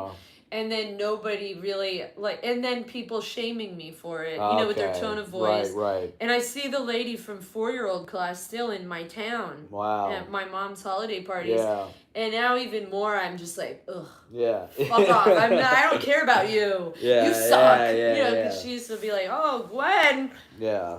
Uh-oh, Gwen, and then I'd have to walk home. Yeah. With poop diaper. I mean, no diaper, just poop in my pants, walk home. Wow. Because my babysitter, nanny, with brown curly hair, didn't have her driver's license. So we walked home from school with poop every day for like entire 4-year-old. And then by 5, I was like, you know what? I solved it. I'm never going to poop. So then I'm like constantly... and then I figure out how to just poop, and then I'm like, oh no... I think I'm a grown-up who's doing other things, but I'm still just like either, getting taken care of by my nanny, like who's helping me, because my both moms, my real mom and my adoptive mom, were from the same family, and they both would not take care of me on a bodily level. Yeah. This is one of the things that really annoys me about comedy is they talk about poop a lot. They talk about diarrhea a lot. They talk about like just like the most puerile kind of like, or just like the most the Holocaust, putting Jewish people in ovens. It's like, let's talk about people getting raped in prison. But it's not funny because they're defended against the real joke that they could know that's from this kind of stuff in themselves. Yeah. And if they could remember the punchline, they'd both be simultaneously cured instantly. I'm just making that up. That might not be true. But they're like defended against that. And that's true comedy. Like when I went to my first clown workshop, I didn't know what I was doing, but I just, we were prompted to do some kind of like exercise, and I made it about pooping while giving birth. as like this great relief yeah. of not being pregnant Right. anymore, finally. Right. And like, thank God it's outside of me now. That's like the goodie bag rib sort of like thing. And it was sort of content that I knew from my analysis, but I didn't really, I just like, it was available to me, so I used it. I didn't care, but everybody was like into it. I was like, what the? Wait, you guys like this kind of stuff? Yeah. I just thought it could be, I can't think of content like Holocaust or like whatever the comedians use. I'm like, wow, that's a miracle they could think of stuff. All I have is like the personal like information that I know about like myself that's true. So that's all I can ever think of to say.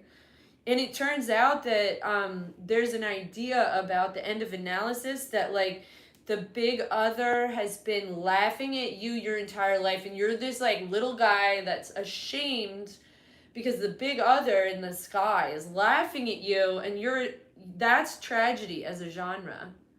That's tragedy. Wow. You're like, no, don't laugh at me. Yeah. And then once you're at the end of your analysis, and once you're able to laugh at the punch, to know what the punchline is that creates that laughter, then you laugh at that punchline, then you're done. You know, the process is complete, and you're a clown now. Wow, okay.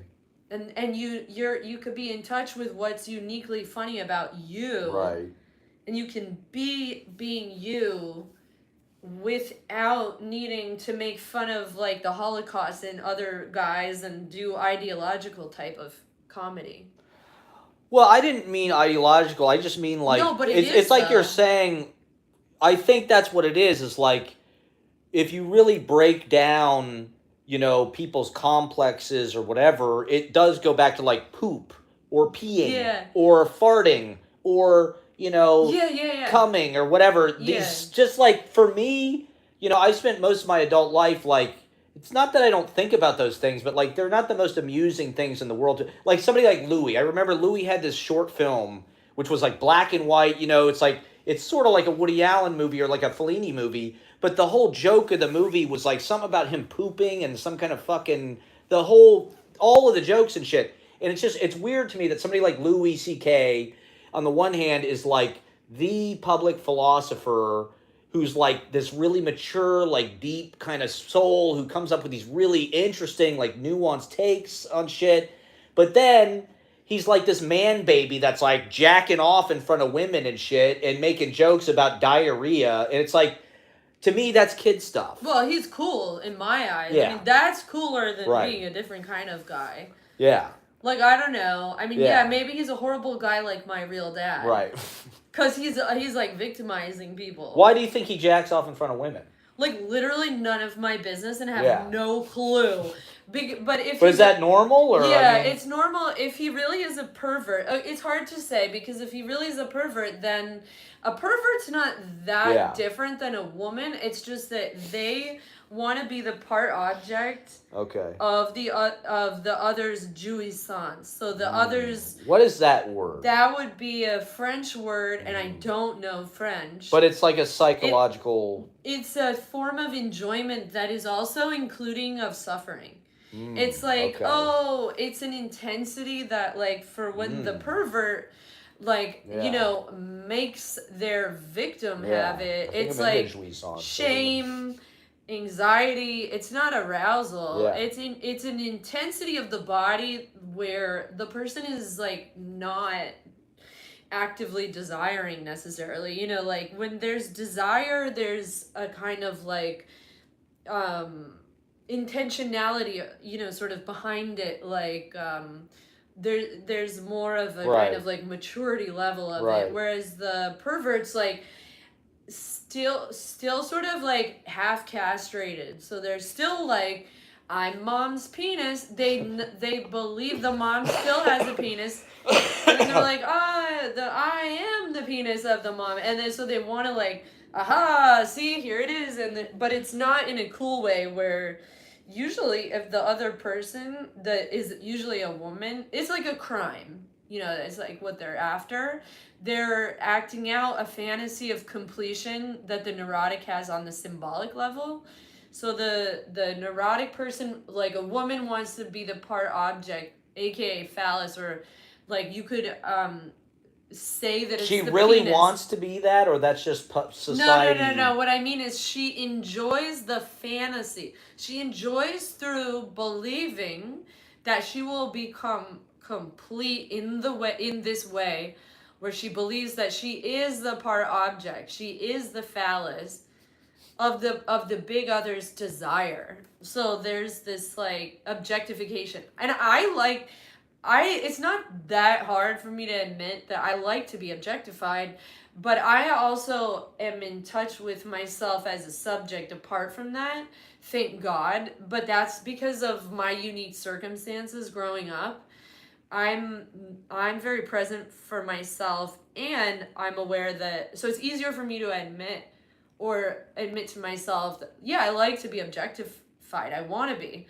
I don't need or want like recognition of my intellect or whatever. I want to be seen as like a hot piece of ass, by a guy. Yeah. Like that is what I want to enjoy. The fantasy of that's gonna spark my enjoyment. Yeah. Like, so, it's also dumb because I'm gonna get old and I won't be able to believe that, and so then I will like have trouble enjoying. Hopefully I can get over that in time, like where or I can find someone who will continue to objectify and exploit me on the level of an object into old age. Like that's all I want. Is that what women want? They want to enjoy in that way, but they have all these things in the way a lot of the time, like that make them what Freud had called in the Victorian era was like frigidity. So they're like, oh my God, I don't want to be objectified. Like everybody is objectifying me, and they're perverts, and I don't like that. Oh no. But there's this like it's like, oh, I don't know. I just lost access to having any like interesting ideas about that. But they do want to be objectified in a way. As well, women, they're structured. They're the rib. They're the phallus. Structured to enjoy through the fantasy of that. Like we can't take this too literal. Right. And the grammatical. It's like that. Have you heard important. that John Berger thing about male gaze is like about desire, the object or whatever, but like female gaze is about watching the male desire them. That's what I did talk about a little bit just now. Like earlier when I said there's this like kind of silly queasy making triangulation that occurs. Right. A woman has a certain way of triangulating. A man has a certain way of triangulating. For the woman, it's like they get through this question of am I a man or a woman? What does it mean to be a woman? And Lacan's sort of like interpretive, provocative reply is woman does not exist, which is true in phallic logic. And if you take him literally, you're like, oh my God, he's a misogynist. He's like blah blah blah. But actually, no, he's like spelling it out because because he's showing that this is what we have symptoms from believing. Right. Like none of the analysts that get critiqued for being like horrible patriarchs are believing in any of it. But interestingly, if Louis C.K. is a pervert, which I don't know if he is, but he's acting like one, men often wish they were, because they're like, that one guy that gets to have all the women and not follow rules, like I want to be him. Right. So they kind of have this fantasy that could be true and that they are. So like I don't know.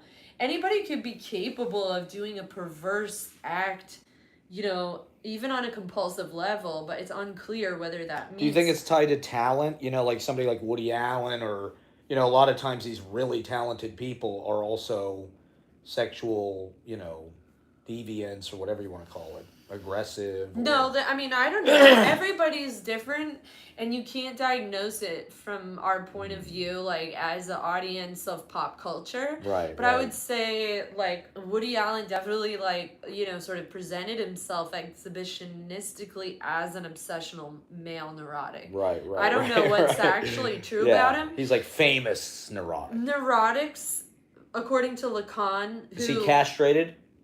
like, I don't know. You know, Wait, nobody. what were you gonna say? I was gonna say everybody wishes they were a pervert, but Yeah. a real pervert is sort of like, it's like, you don't want to be these kind of guys. It's like the quintessential example is Nick Cage in that movie Raising Arizona, Yeah. where he keeps doing crimes because he wants to be seen by the police. Yeah. And told no and put in jail and contained there. He loves And his that. wife's a cop. Yeah, like, he's sort of more like what it'd be like to be a pervert. It's like a compulsive acting Getting out caught. physically in these crimes to get caught. So it's like you believe in the law more than anything. Yeah. More than anybody. Right. Neurotics know it's all fake. Uh-huh. And they do wish they were perverts, but they're not. But they try to set themselves up to enjoy that way. They have perverse. So the perverts fantasies. are kind of the ones that are unbroken or something, that get to behave how they want to behave. Or No, they're not castrated. Nobody even is that kind of Yeah. guy that's unbroken, gets to behave the way he wants to. That's a fantasy and not real. Yeah. There's animals exist, but unfortunately we can never, at this point, unless we don't take in on board symbols and signification, we can't be animals. Right. Like Helen Keller, I guess, Right. is castrated because she figured out sign language and stuff. Yeah. If you're in language to any degree, Okay. you're a little bit Really? castrated. Even a psychotic. Why is language subject. the thing that's... Because you can't put your entire self into words.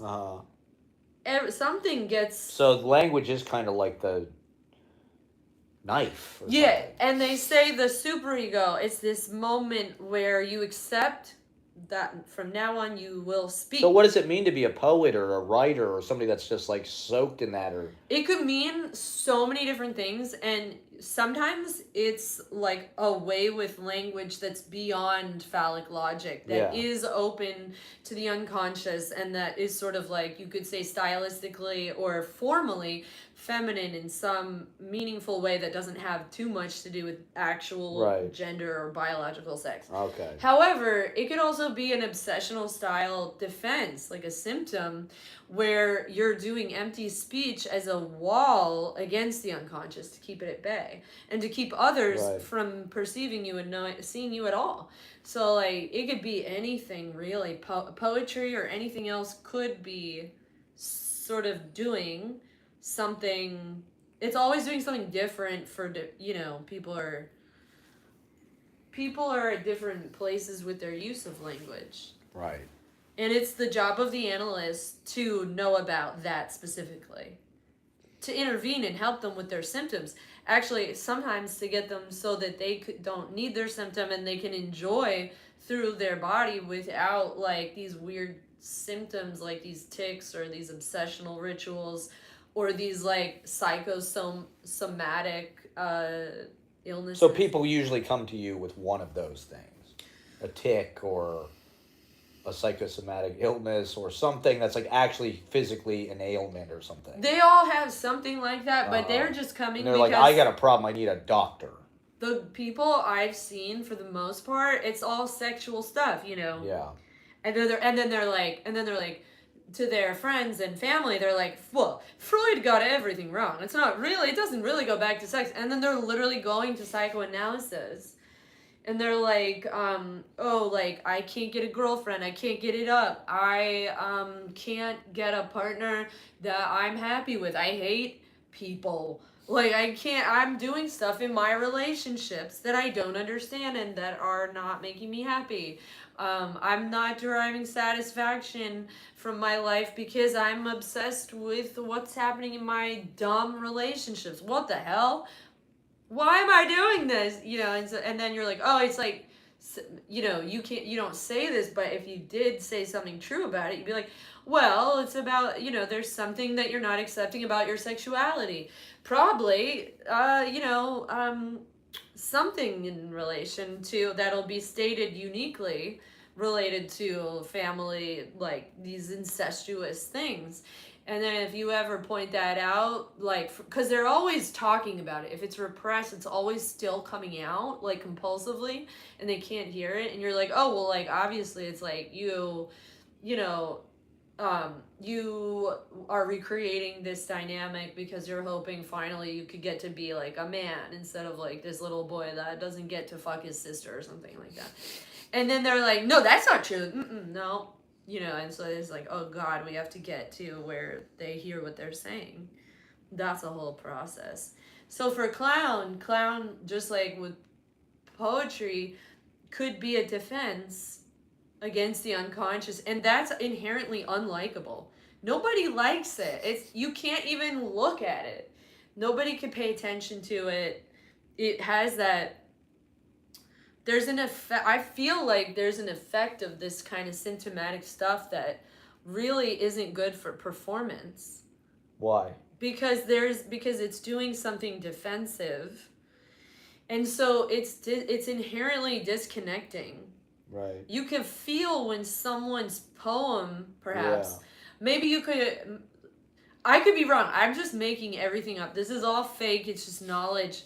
But provisionally, like, I don't know if you've had this experience, but for me, it's like if somebody reads a poem they wrote, there could be a whole gamut of effects that I'm experiencing, most of which I just want to protect myself from. But it could be like, I'm hearing what's symptomatic in the content of the poem, and then on top of it, there's a defense that they're doing in the moment about the way that they're reading it. Right. And there's so much inside of that I'm unfortunately now very sensitive to, that it's like where it's so obvious. I like hear this stuff even though it's not my patient, and I could be putting my own projections into it and then hating it in that way. I'm always open to the fact that that's possible.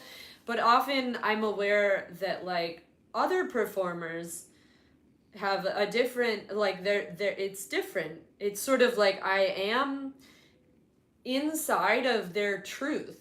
And that's important. Interesting. To feel. Like Pemberton is one who I'm like all on board with it. And it's like, she does her poetry as a way of telling the truth about herself in a way that like is like to an extent like owning her suffer. Like there's nothing defensive about it. Right. She is like surrendered to the fact of it. Wow. And that allows me to be with her in that and to feel it and to know.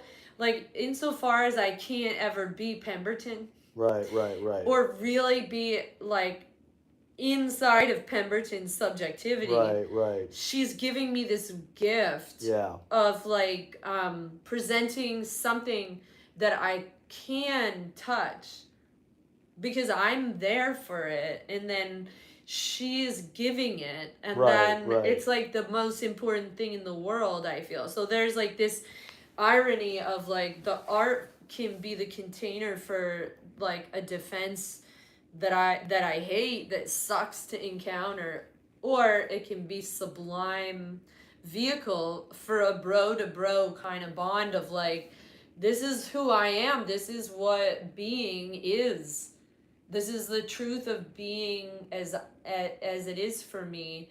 And then I could shake the hand of that and be like, thank you for putting it into a format I could experience something of. I witnessed this truth of being for you, and it touches the way that I know it's true for being as I have come to know it. Whereas the person who's defensive and symptomatic doesn't want to know the truth, and that could be like boring, it could have this thing. But you see that in people's performances a lot, them being defensive, and I'm not like psychoanalyzing them. I'm taking it through my subjectivity that's shifted as a result of doing a process that I'm also trying to help people do. If we divorce it from, because you didn't want to be a performer or something as a kid or something. Actually, I did. You did. Yeah, that's why I'm doing it now, because if I never had that I've retrieved the goodie bag that I had to set down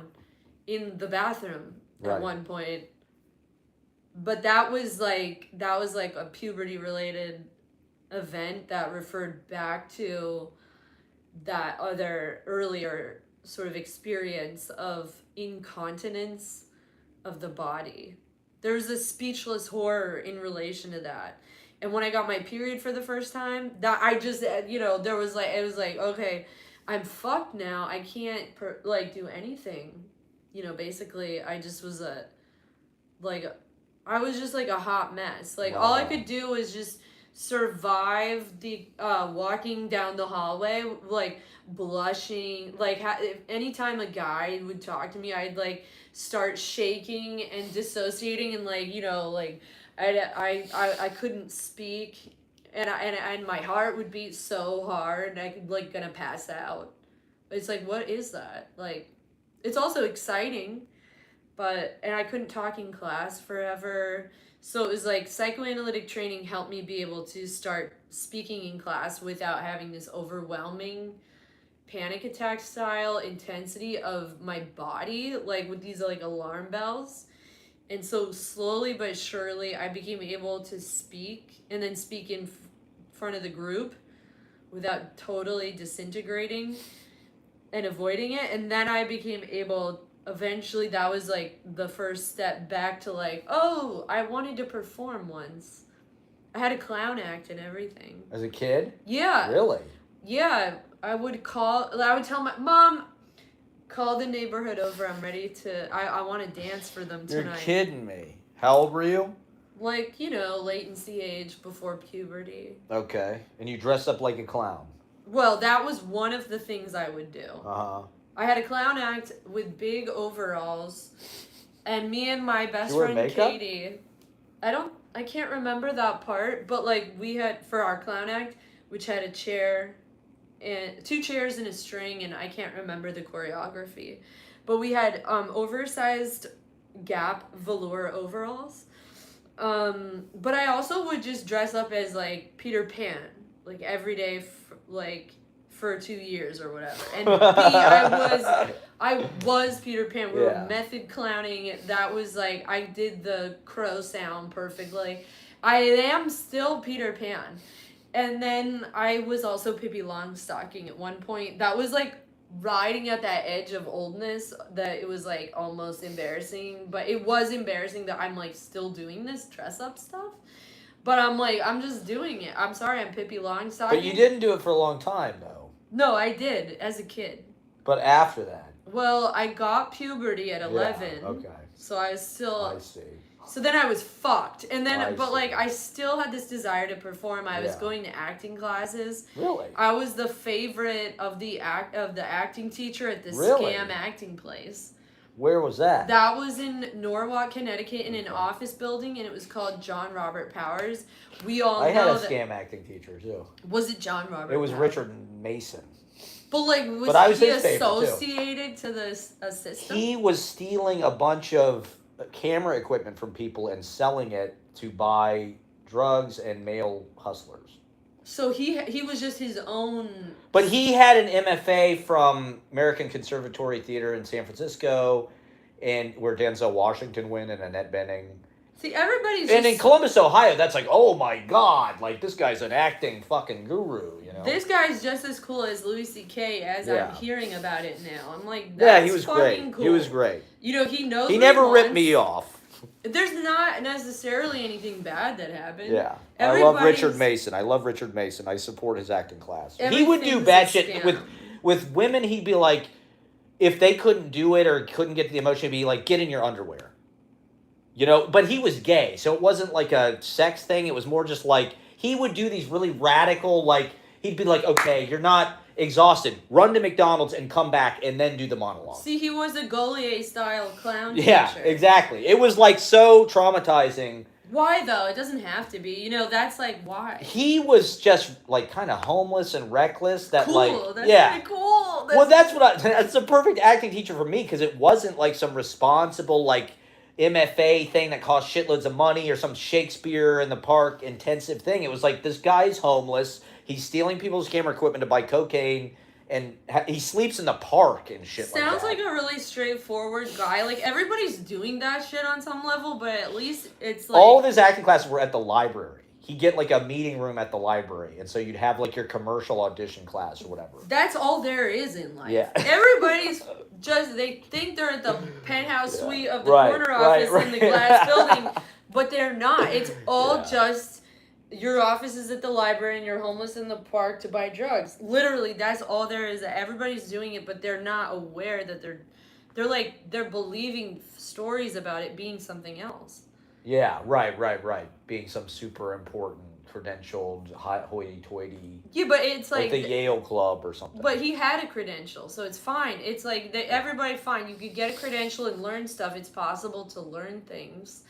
And to develop know-how, it's something that, in particular, you could start teaching that to other people, but it's always at the library. Yeah, it is always at the library. Well, okay, so who are some of your influences when you're doing clown stuff? Like, where do your ideas come from when you dress up? I don't, the costumes? It's just me. You go to the store and buy all that stuff? Or yeah, where do you get the hands and all that stuff? Oh, well... You just go and you're like, oh, I'll buy this fucking wig and this retirement thing and, you know what I mean? Like... Fine, I got that at my favorite store. You go to the Party Store? I'm picturing you going to Party City and being like, give me the fucking mustache. Party City is too corporate. The best store is the Halloween store. Spirit Halloween? No, you'd think that would be it, but it's not because On everybody... 8th. Yeah. In the Village. That is the best place. Because at the other one, everybody's on crack. Where's that one? Which one? The other one. The one on 8th is... The Spirit one on is 8th is the best. Yeah, it's just north of Washington Square Park. Oh my god. Good wine store on It'll probably go out of business, to be honest. Not if I keep going there. Best place ever. Like, literally. Yeah, it is awesome. I've spent hours there. Yeah. It's the best. Okay. Whatever. At least I'm not making bad symptomatic choices. Is that how you do it? You go and you're like, let me just get this, and this? Or that's you like... just the latest emanation of what it looks like to the outside observer. Yeah, okay. No. The whole thing starts I'm my only influence. See, that's what I like about it. That's one thing I'm curious about, because you're not like one of these people that necessarily wanted to be a stand-up comedian your whole life, or we're doing it all the time. Actually, no, that was a lie. It was Bruce, my adoptive father. Who what?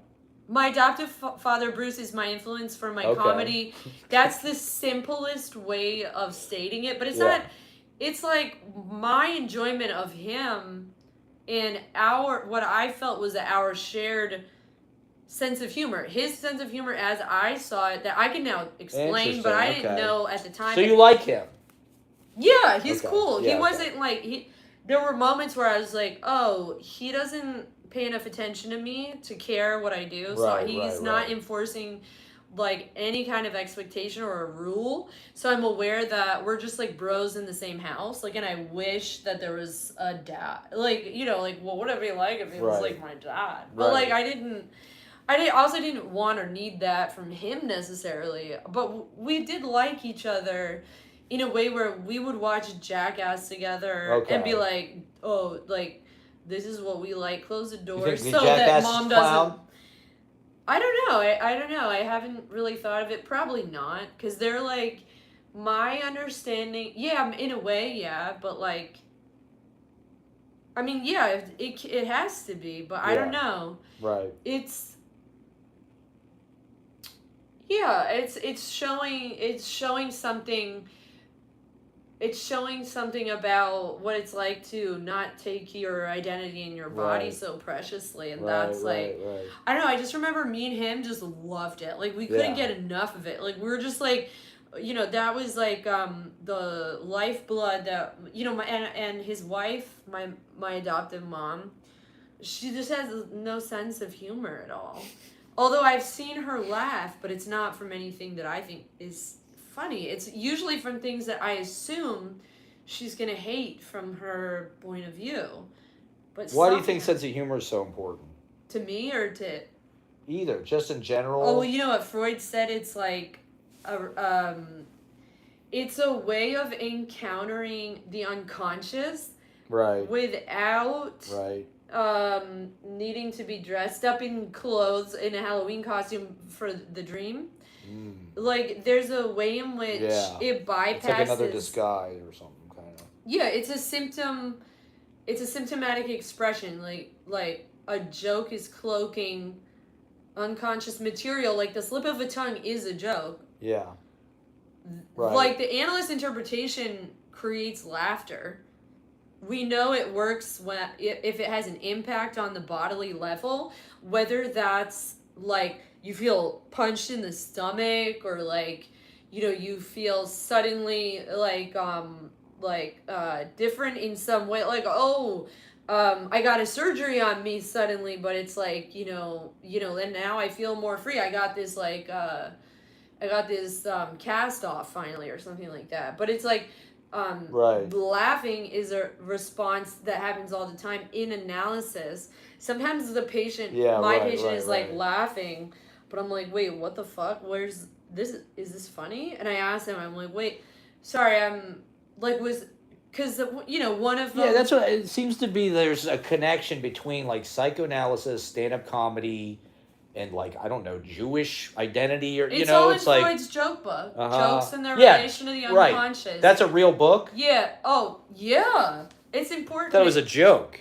No, it's a joke. It is not even a funny book to read, unfortunately. But he mentions different types of jokes, and so there is this like differentiation that's made between the joke that's like a narrative, like that you tell with a punchline, that's stand-up comedy. Right. And then the naive comedic moment, that is for the clown, and that's like more of a child's, like they come into a situation and they don't understand it because it's like it has to do with stuff they don't know about yet for grown-ups, and then the way that they fill in a gap to make sense of it shows something like absurd about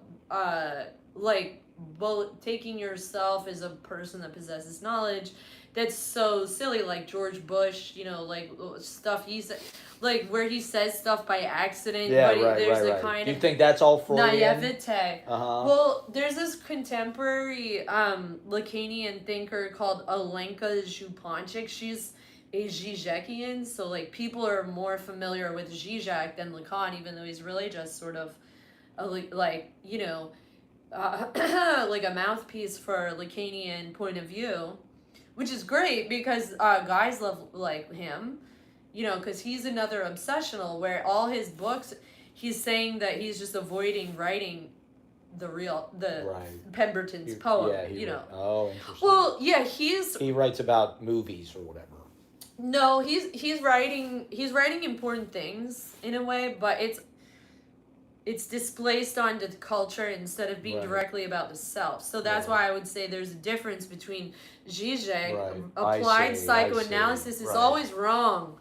And that's why the stand-up comedian, in a way, there's a defensive maneuver where they're still in their goodie bag of like, oh, it's not really me. It's this like bag here, the culture, let's analyze it. Yeah. Whereas like to actually say something really true, you're only able to use the raw materials of yourself, and to the extent that the self is constructed from like weird bits of pieces of things you took in from the outside to begin with, it can go back out to the universal, but it's like a way of using your remnants of yourself that you don't need to believe in anymore in order to show something that like people can find makes sense. There's a way that you've gotten to a point with yourself where you're like, here's what I have left of like this self that I once was. There's some fragments and I used to not see it, and here it is now, and I can do whatever I want with it. Isn't that kind of cool and fun? And then you could make something that's vague enough and so using specificity that it like honing beacons in on other people's specificities, and they project, this is my current idea of art that is working. Good art is like using things that you really have like sort of traversed and that are these true remnants of what's left over of what you used to not see and used to not want to see, and you're like, oh fuck, like, oh my god, but there's something here I could do something with. Wow. Yeah. And then if you do something with it and you present it back Yeah. to the world, Yeah. it probably will solicit people's projections of what they don't want to know about themselves. And that's good art. Okay. And that's also what it's like to be an analyst. Oh. Like in the clinic, Interesting. you're still using your subjectivity to process other people's symptoms and to Right. take through the information. You need your body and your subjectivity to understand other people. Yeah. So it's never gonna, there's no like purity where you don't need to use yourself to encounter another. Yeah. So Zizek's not really doing that. I like him and I think he's important in the world and cool, and I love it, but I can't listen there. Like sometimes I listen to it and I'm like, oh, this would be good to send someone if I wanted to like Right. convey what I Right. believe is Right. true, but he's not. Yeah. To some extent, he's a clown because Yeah, he definitely, is yeah. making. He is so over the top, Right. like he's jerking off in front Yeah. of like the woman, or he's homeless in the park, where he's just like, I don't care to pretend that I'm like a buttoned up, zipped up guy. Yeah. I'm just I'm just myself, like, and he loves doing whatever the fuck he wants to do, Yeah. and it's important to show being that kind of person in the world, and an analyst can do that, but you know. A lot of Yeah. analysts are afraid to do that because they think I don't want to. They have a paranoid idea. I don't want to let my patient see anything that's real about me because it's Right. going to stop them from fantasizing about me. But that's not Oh, necessarily interesting. true at all. Do people fantasize about their therapists, or is Well, that yeah, part of it? that's the whole That's the fucking whole bread thing. and butter. I just saw. Oh, I was reading Mark Jacobs' interview in Vanity Fair. They asked him who his hero in real life is, or something. He's like, my therapist. You know, I always liked buying Marc Jacobs clothes. Yeah. Yeah. I like Mark Jacobs, I guess. I don't know. There was something He puts sort his of name on every childlike and goddamn thing. Yeah. infantilizing about Yeah. them, where they were expensive. So it was like Right. a Yeah. meeting point where my adoptive mom I could see. love me by Right. like enjoying my body, and I'm like, Yeah. oh, I'm her penis, and like Right. the one. You knew that even as a kid or something, or Well, I that isn't something you knew just that learned by becoming an analyst. She's sort of like a man Okay. in a way that Right. she decided at one point, because of something that happened to her at age 6, which is the Oedipus age. She decided that to be a woman was so terrifying with this childbirth of her sister that she doesn't know that she did this, but my analyst said it early on, and I was like, kind of like, oh, that kind of like, I don't know why my analyst thinks that or is saying that, but like, that sounds real. I always knew my mom was like my mom and dad kind of a man.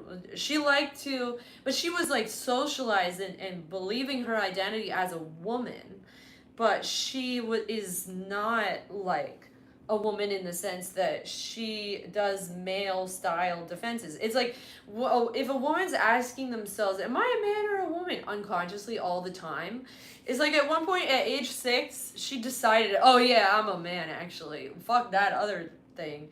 So then she onboarded a male style structure, but it's still on top of a hysteric structure. I think that's my point of view about that now. That's When you talk to your analysts, do they talk in these terms? Are they like, your mom thinks you're her penis and she's a man, and she's constantly asking herself, is she a man? And or I mean, If is I because force you're an her analyst, to, can they yeah. talk that way? How do they talk to a normal person? okay. My analyst talks to me in certain ways that I don't think align, for certain reasons that are because of what she thinks about me, which is that nobody told me enough info as a kid. It's like kids are like obsessed with like, how does sex happen? Like, what the fuck? How did I get here? Mom and dad, what are they doing? Like, what's the story? They're told bullshit. So it's hard to be a kid, and you have to like make up these crazy theories that then you repress if you're not told, oh, Well, it's the man put, like you don't Penis, vagina. Yeah. Penis, vagina. You don't want to be told too much because then it's sort of like that could be gross. traumatizing to the extent that it's like the kid if they get what they unconsciously want or consciously at one point want too much, like dad's actual love for you or mom's actual love for you that's reciprocated on that level that you want, then there's trauma. But that's the theory of trauma from psychoanalysis, that it's because it refers to an unconscious desire that it becomes traumatic in the first place. And it's not just imposed on you. You have a place inside of you that should have been protected by your caregivers that wanted these things to happen. You know what I mean? So it's like people have a lot of But all that stuff's inevitable, basically. I mean, you're going to get traumatized. You're going to get... How are they supposed to know to protect this thing? And they're your parents. They don't protect you. Because there's like incest taboos and laws that you could Why follow. do we want to have incest? Why is there so much... Because we have this disgusting suburban American dream fantasy where we're all living in the same house with our... That's an American thing? They don't have that in Europe? Or yeah, if you think about it, we don't have to live Australia like that. or something? No, or like we've never they're not been like, more I want to atomized. fuck me sister. It's like normal because you want to come do out stepsister porn. You come out born and you're just a sexually enjoying thing. You are. You're polymorphically perverse. Yeah, you're like a baby, and then it's they like, tell you no. Yeah. You're cishet. Yeah. Your fucking vagina. And not... if you don't stop touching your penis, Yeah. I'm gonna cut it off. And then you're like, what the hell? This sucks. Like this fucking world. But it feels good. Yeah, and then you're This like, world sucks. You're like, yeah, fine. Well, I'm making a wager that, or a bargain that, a deal with the devil. If I have to not masturbate in front of you from now on, then I'm gonna, like, do, like, everything you hate all the time. I'm gonna subjugate it into something else. Well, no, and yes and no. And it's, like, actually more like, I'm gonna never clean my room as a teenager. Okay. Because I don't have anything outside of the nightmare of this, like, prolonged Oedipus bullshit. So then we had to have, in the 1950s, the greasers and shit. Well, why can't we just let that go as adults? Why can't we be like, you know what, I don't want to fuck my parents anymore. Oh, you can. Oh, it's hard to do it. I'm going to find somebody different. You have to admit, first you have to admit that you ever really wanted that. And that's hard. That's the actual... Because Freud says, like, yeah, Oedipus, like, oh, fuck your mom, blah, blah, blah, no big deal. You could be a cool guy if you just, like, you're sort of like, it's funny. It's like, I love finding women that are just like my mom. It's like, that's like, isn't that so me? And then it's like, that's the guy that won't have erectile dysfunction because he could take it. And it's like, just fucking relax. Don't take yourself so seriously. Accept all this stuff and move on. You can. Or it's like, I like...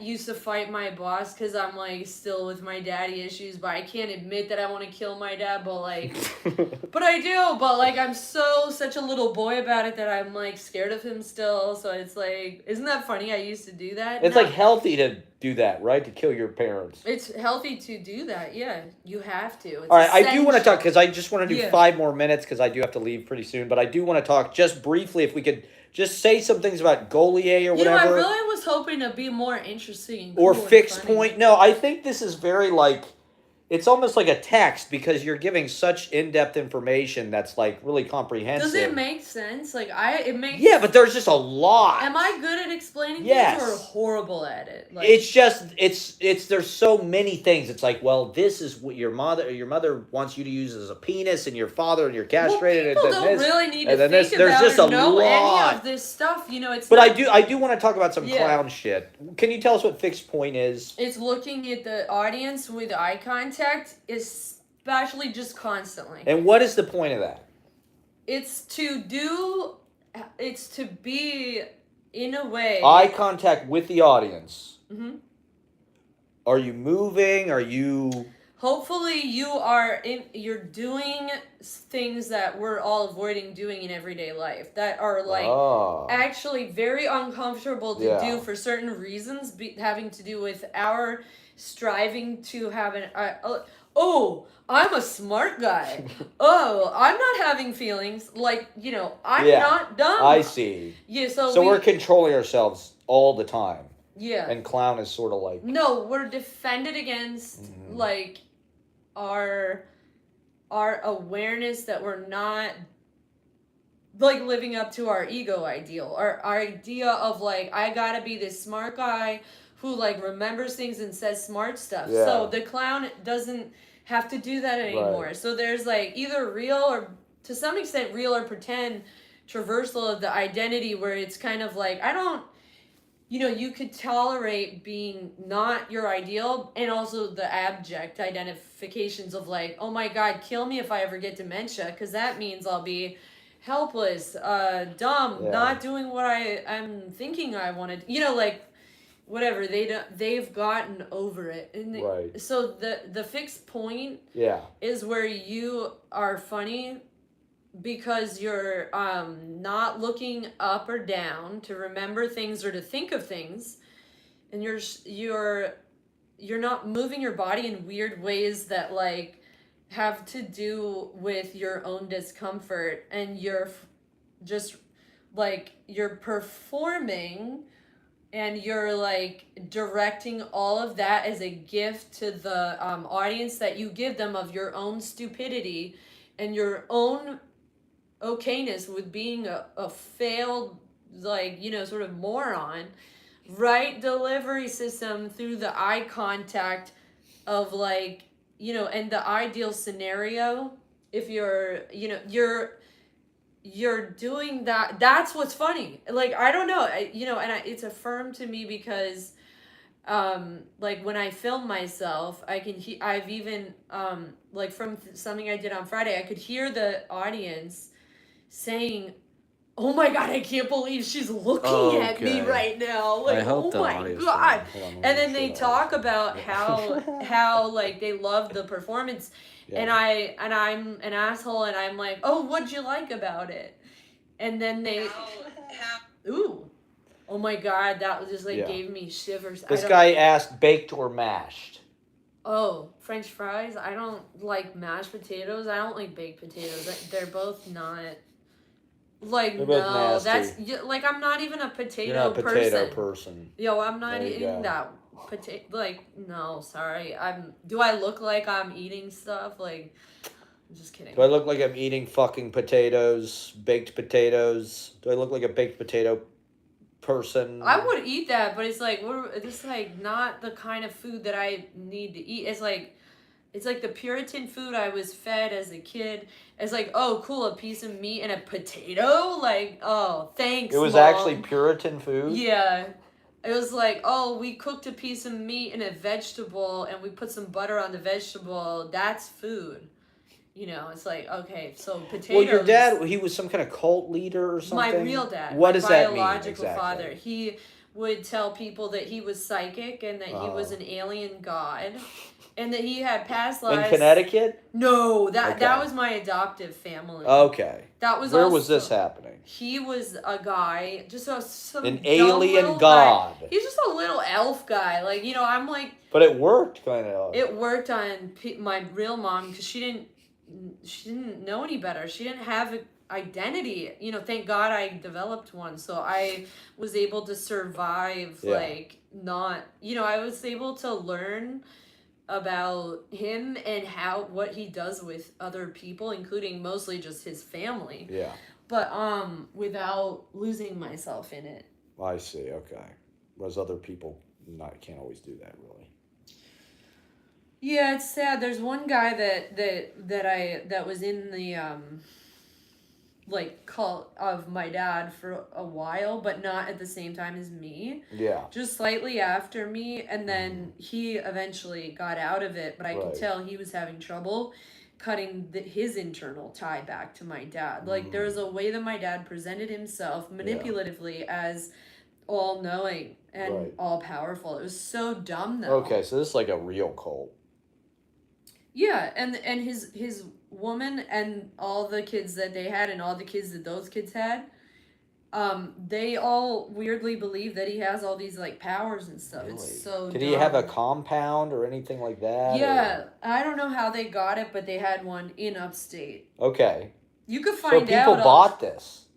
People really Well, believed. no, I mean, like people pass through and encounter him Uh-huh. and cathect him as like this Uh-huh. cult leader guy. Yeah. Everybody wants to because it's still this like, oh yeah, there is a guy outside the law that's all powerful and gets all the women and like everybody's so lined up for that Right. like idea. Right. And then also there's a ego to ego kind of massage Yeah. that can happen on the level of like group psychology and group mass hysteria that also sort of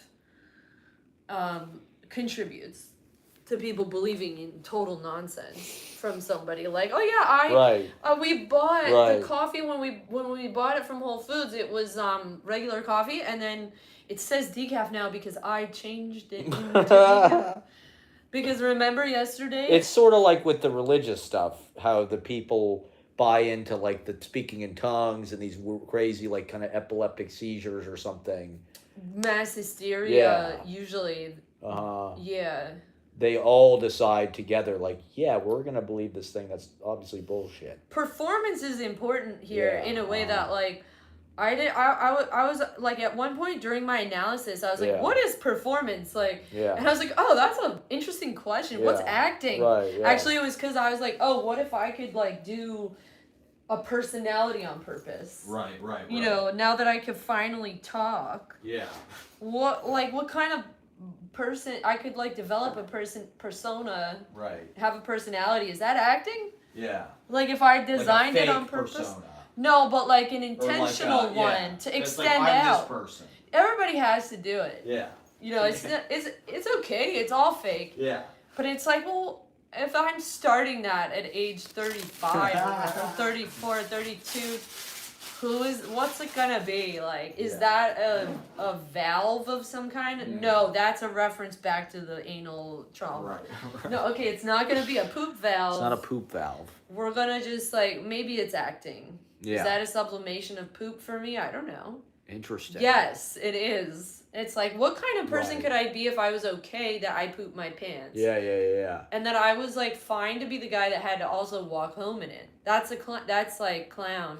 But that'll only be funny when I do it, okay? Wow. And that's why I picked the curly haired wig. I didn't do it on purpose. I swear to God, I didn't do it on Well, purpose. like all this stuff is like unconscious, kind of, right? Or if you're like, I'm aware of how it is for me. yeah. But I see other people doing stuff in conscious ways. Yeah. I don't know if that's like gonna resonate, but people pick they do character work and they pick like, oh, I know, I'm gonna be like, oh, they pick out like, you know, they answer a set of questions about who the person is.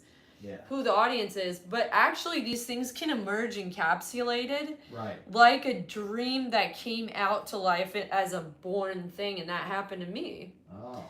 In clown, I wasn't funny for the longest time, Yeah. but I was trying to give birth to something that could be funny, Yeah. and I was doing pregnancy. But why is it related important to be stuff. funny? For me? Yeah. Like, it really is. For But me, why? These are the informations I have about it. Yeah. When I was little, one of the ways I would talk to was I would say Gwenny funny, because my nickname was Gwenny. So I just constantly wanted to know if what I'd said was funny. Why, I don't remember, but I'm sure there was something to it. Right. I believe that maybe now I just thought of this, that could be true. Yeah. Maybe I thought, Yeah. I see there's an absence of my real mom laughing.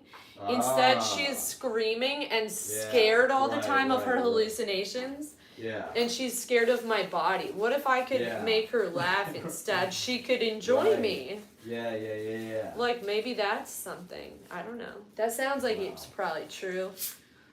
That's amazing. And that's why I love fat men, because I was like, you know what's missing in this household is a man with a fat belly. Like, she's anorexic. I'm just a little girl that's like, you know, learning how to be her. But like, we need something else to balance us out. A hilarious fat poop guy.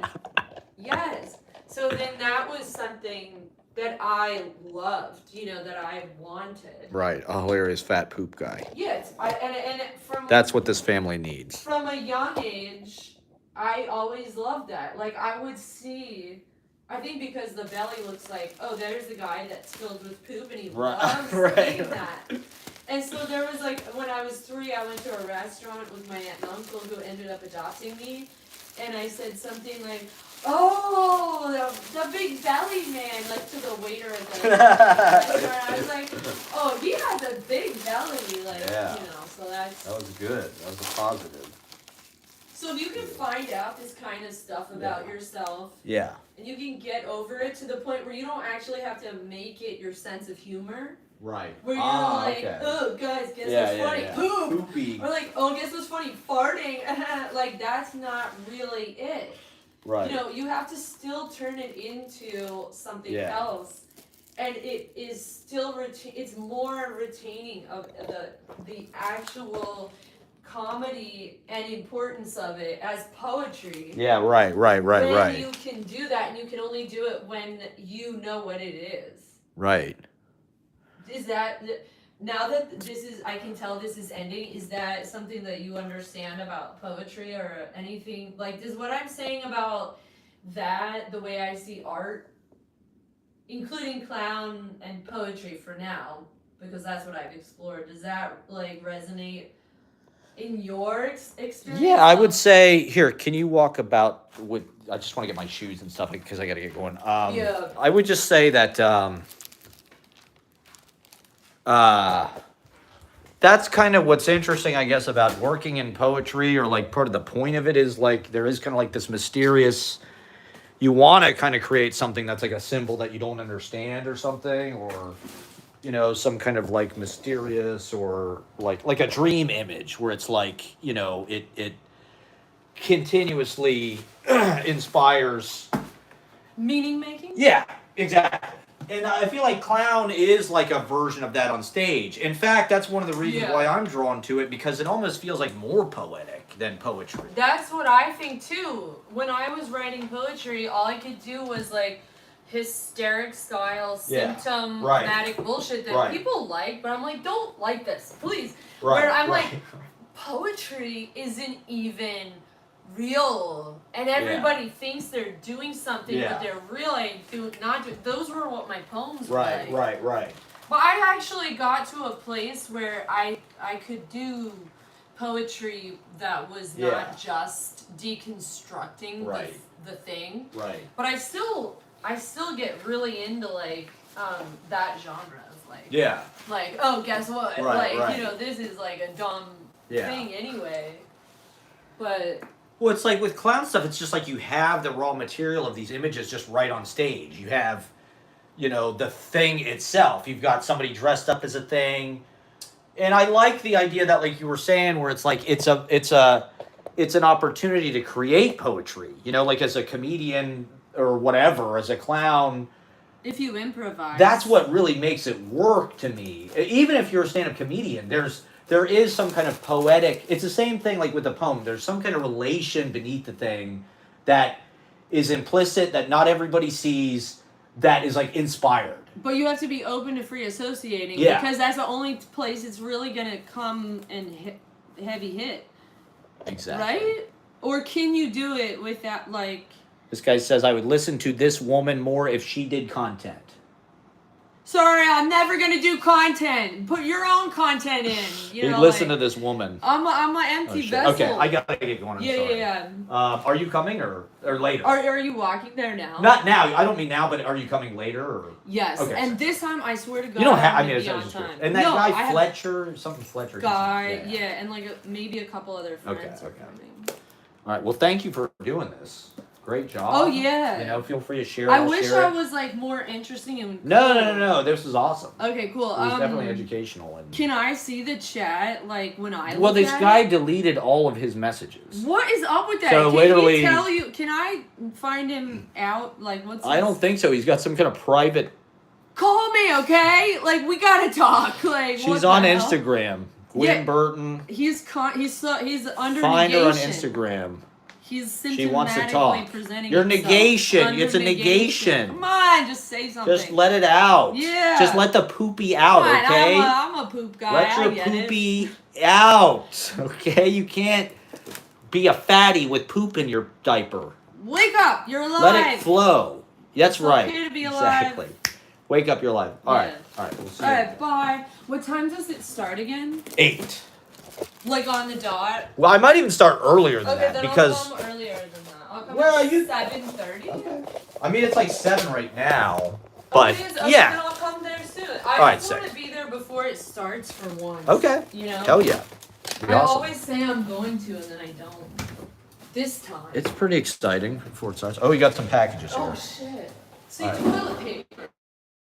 Toilet paper, that's Yeah, right. Let me get an image of It's that. just, you know, it's the story The of my perfect, there it life. is. Finally potty trained. There you go, everybody. Scott, the toilet paper's here to clean up the poopy. I'm gonna use this. I thought it was good. I thought it was a good interview. Go back and watch from the beginning. We learned a lot about fucking poopy and, I mean, psychoanalysis, castration, killing your parents, having sex with your family. Yeah, she's an expert, you know, and she has like a fucking kind of encyclopedic fucking recall of all that stuff. So it's almost like a text or something, just listening, but it's so comprehensive, you know, it's just like there's so many ins and outs and things that are tied and stuff. What's up? How you doing? Nice to see you. Wow. Yeah, so welcome back. Thank you. Yeah. Thank you very much. How was your trip? It was amazing. Awesome. Hell yeah. I'm on my way over, so I'm kind of in a hurry. Yes, yes, Sorry yes, about good. that. But So yeah, nice nice to to see you. It's see Marie Christine, everybody. Hello, I'm on my everybody. live. All right. We'll see you soon. Bye. All right. All right. Well, thanks for watching, everybody. There you go. I'd let her analyze me while I'm on shrooms. It's a good idea. Maybe she should do that in her practice.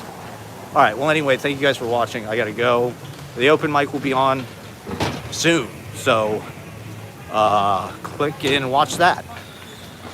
You'll get to see the unconscious on full display. Thank you guys for watching, and we'll talk soon.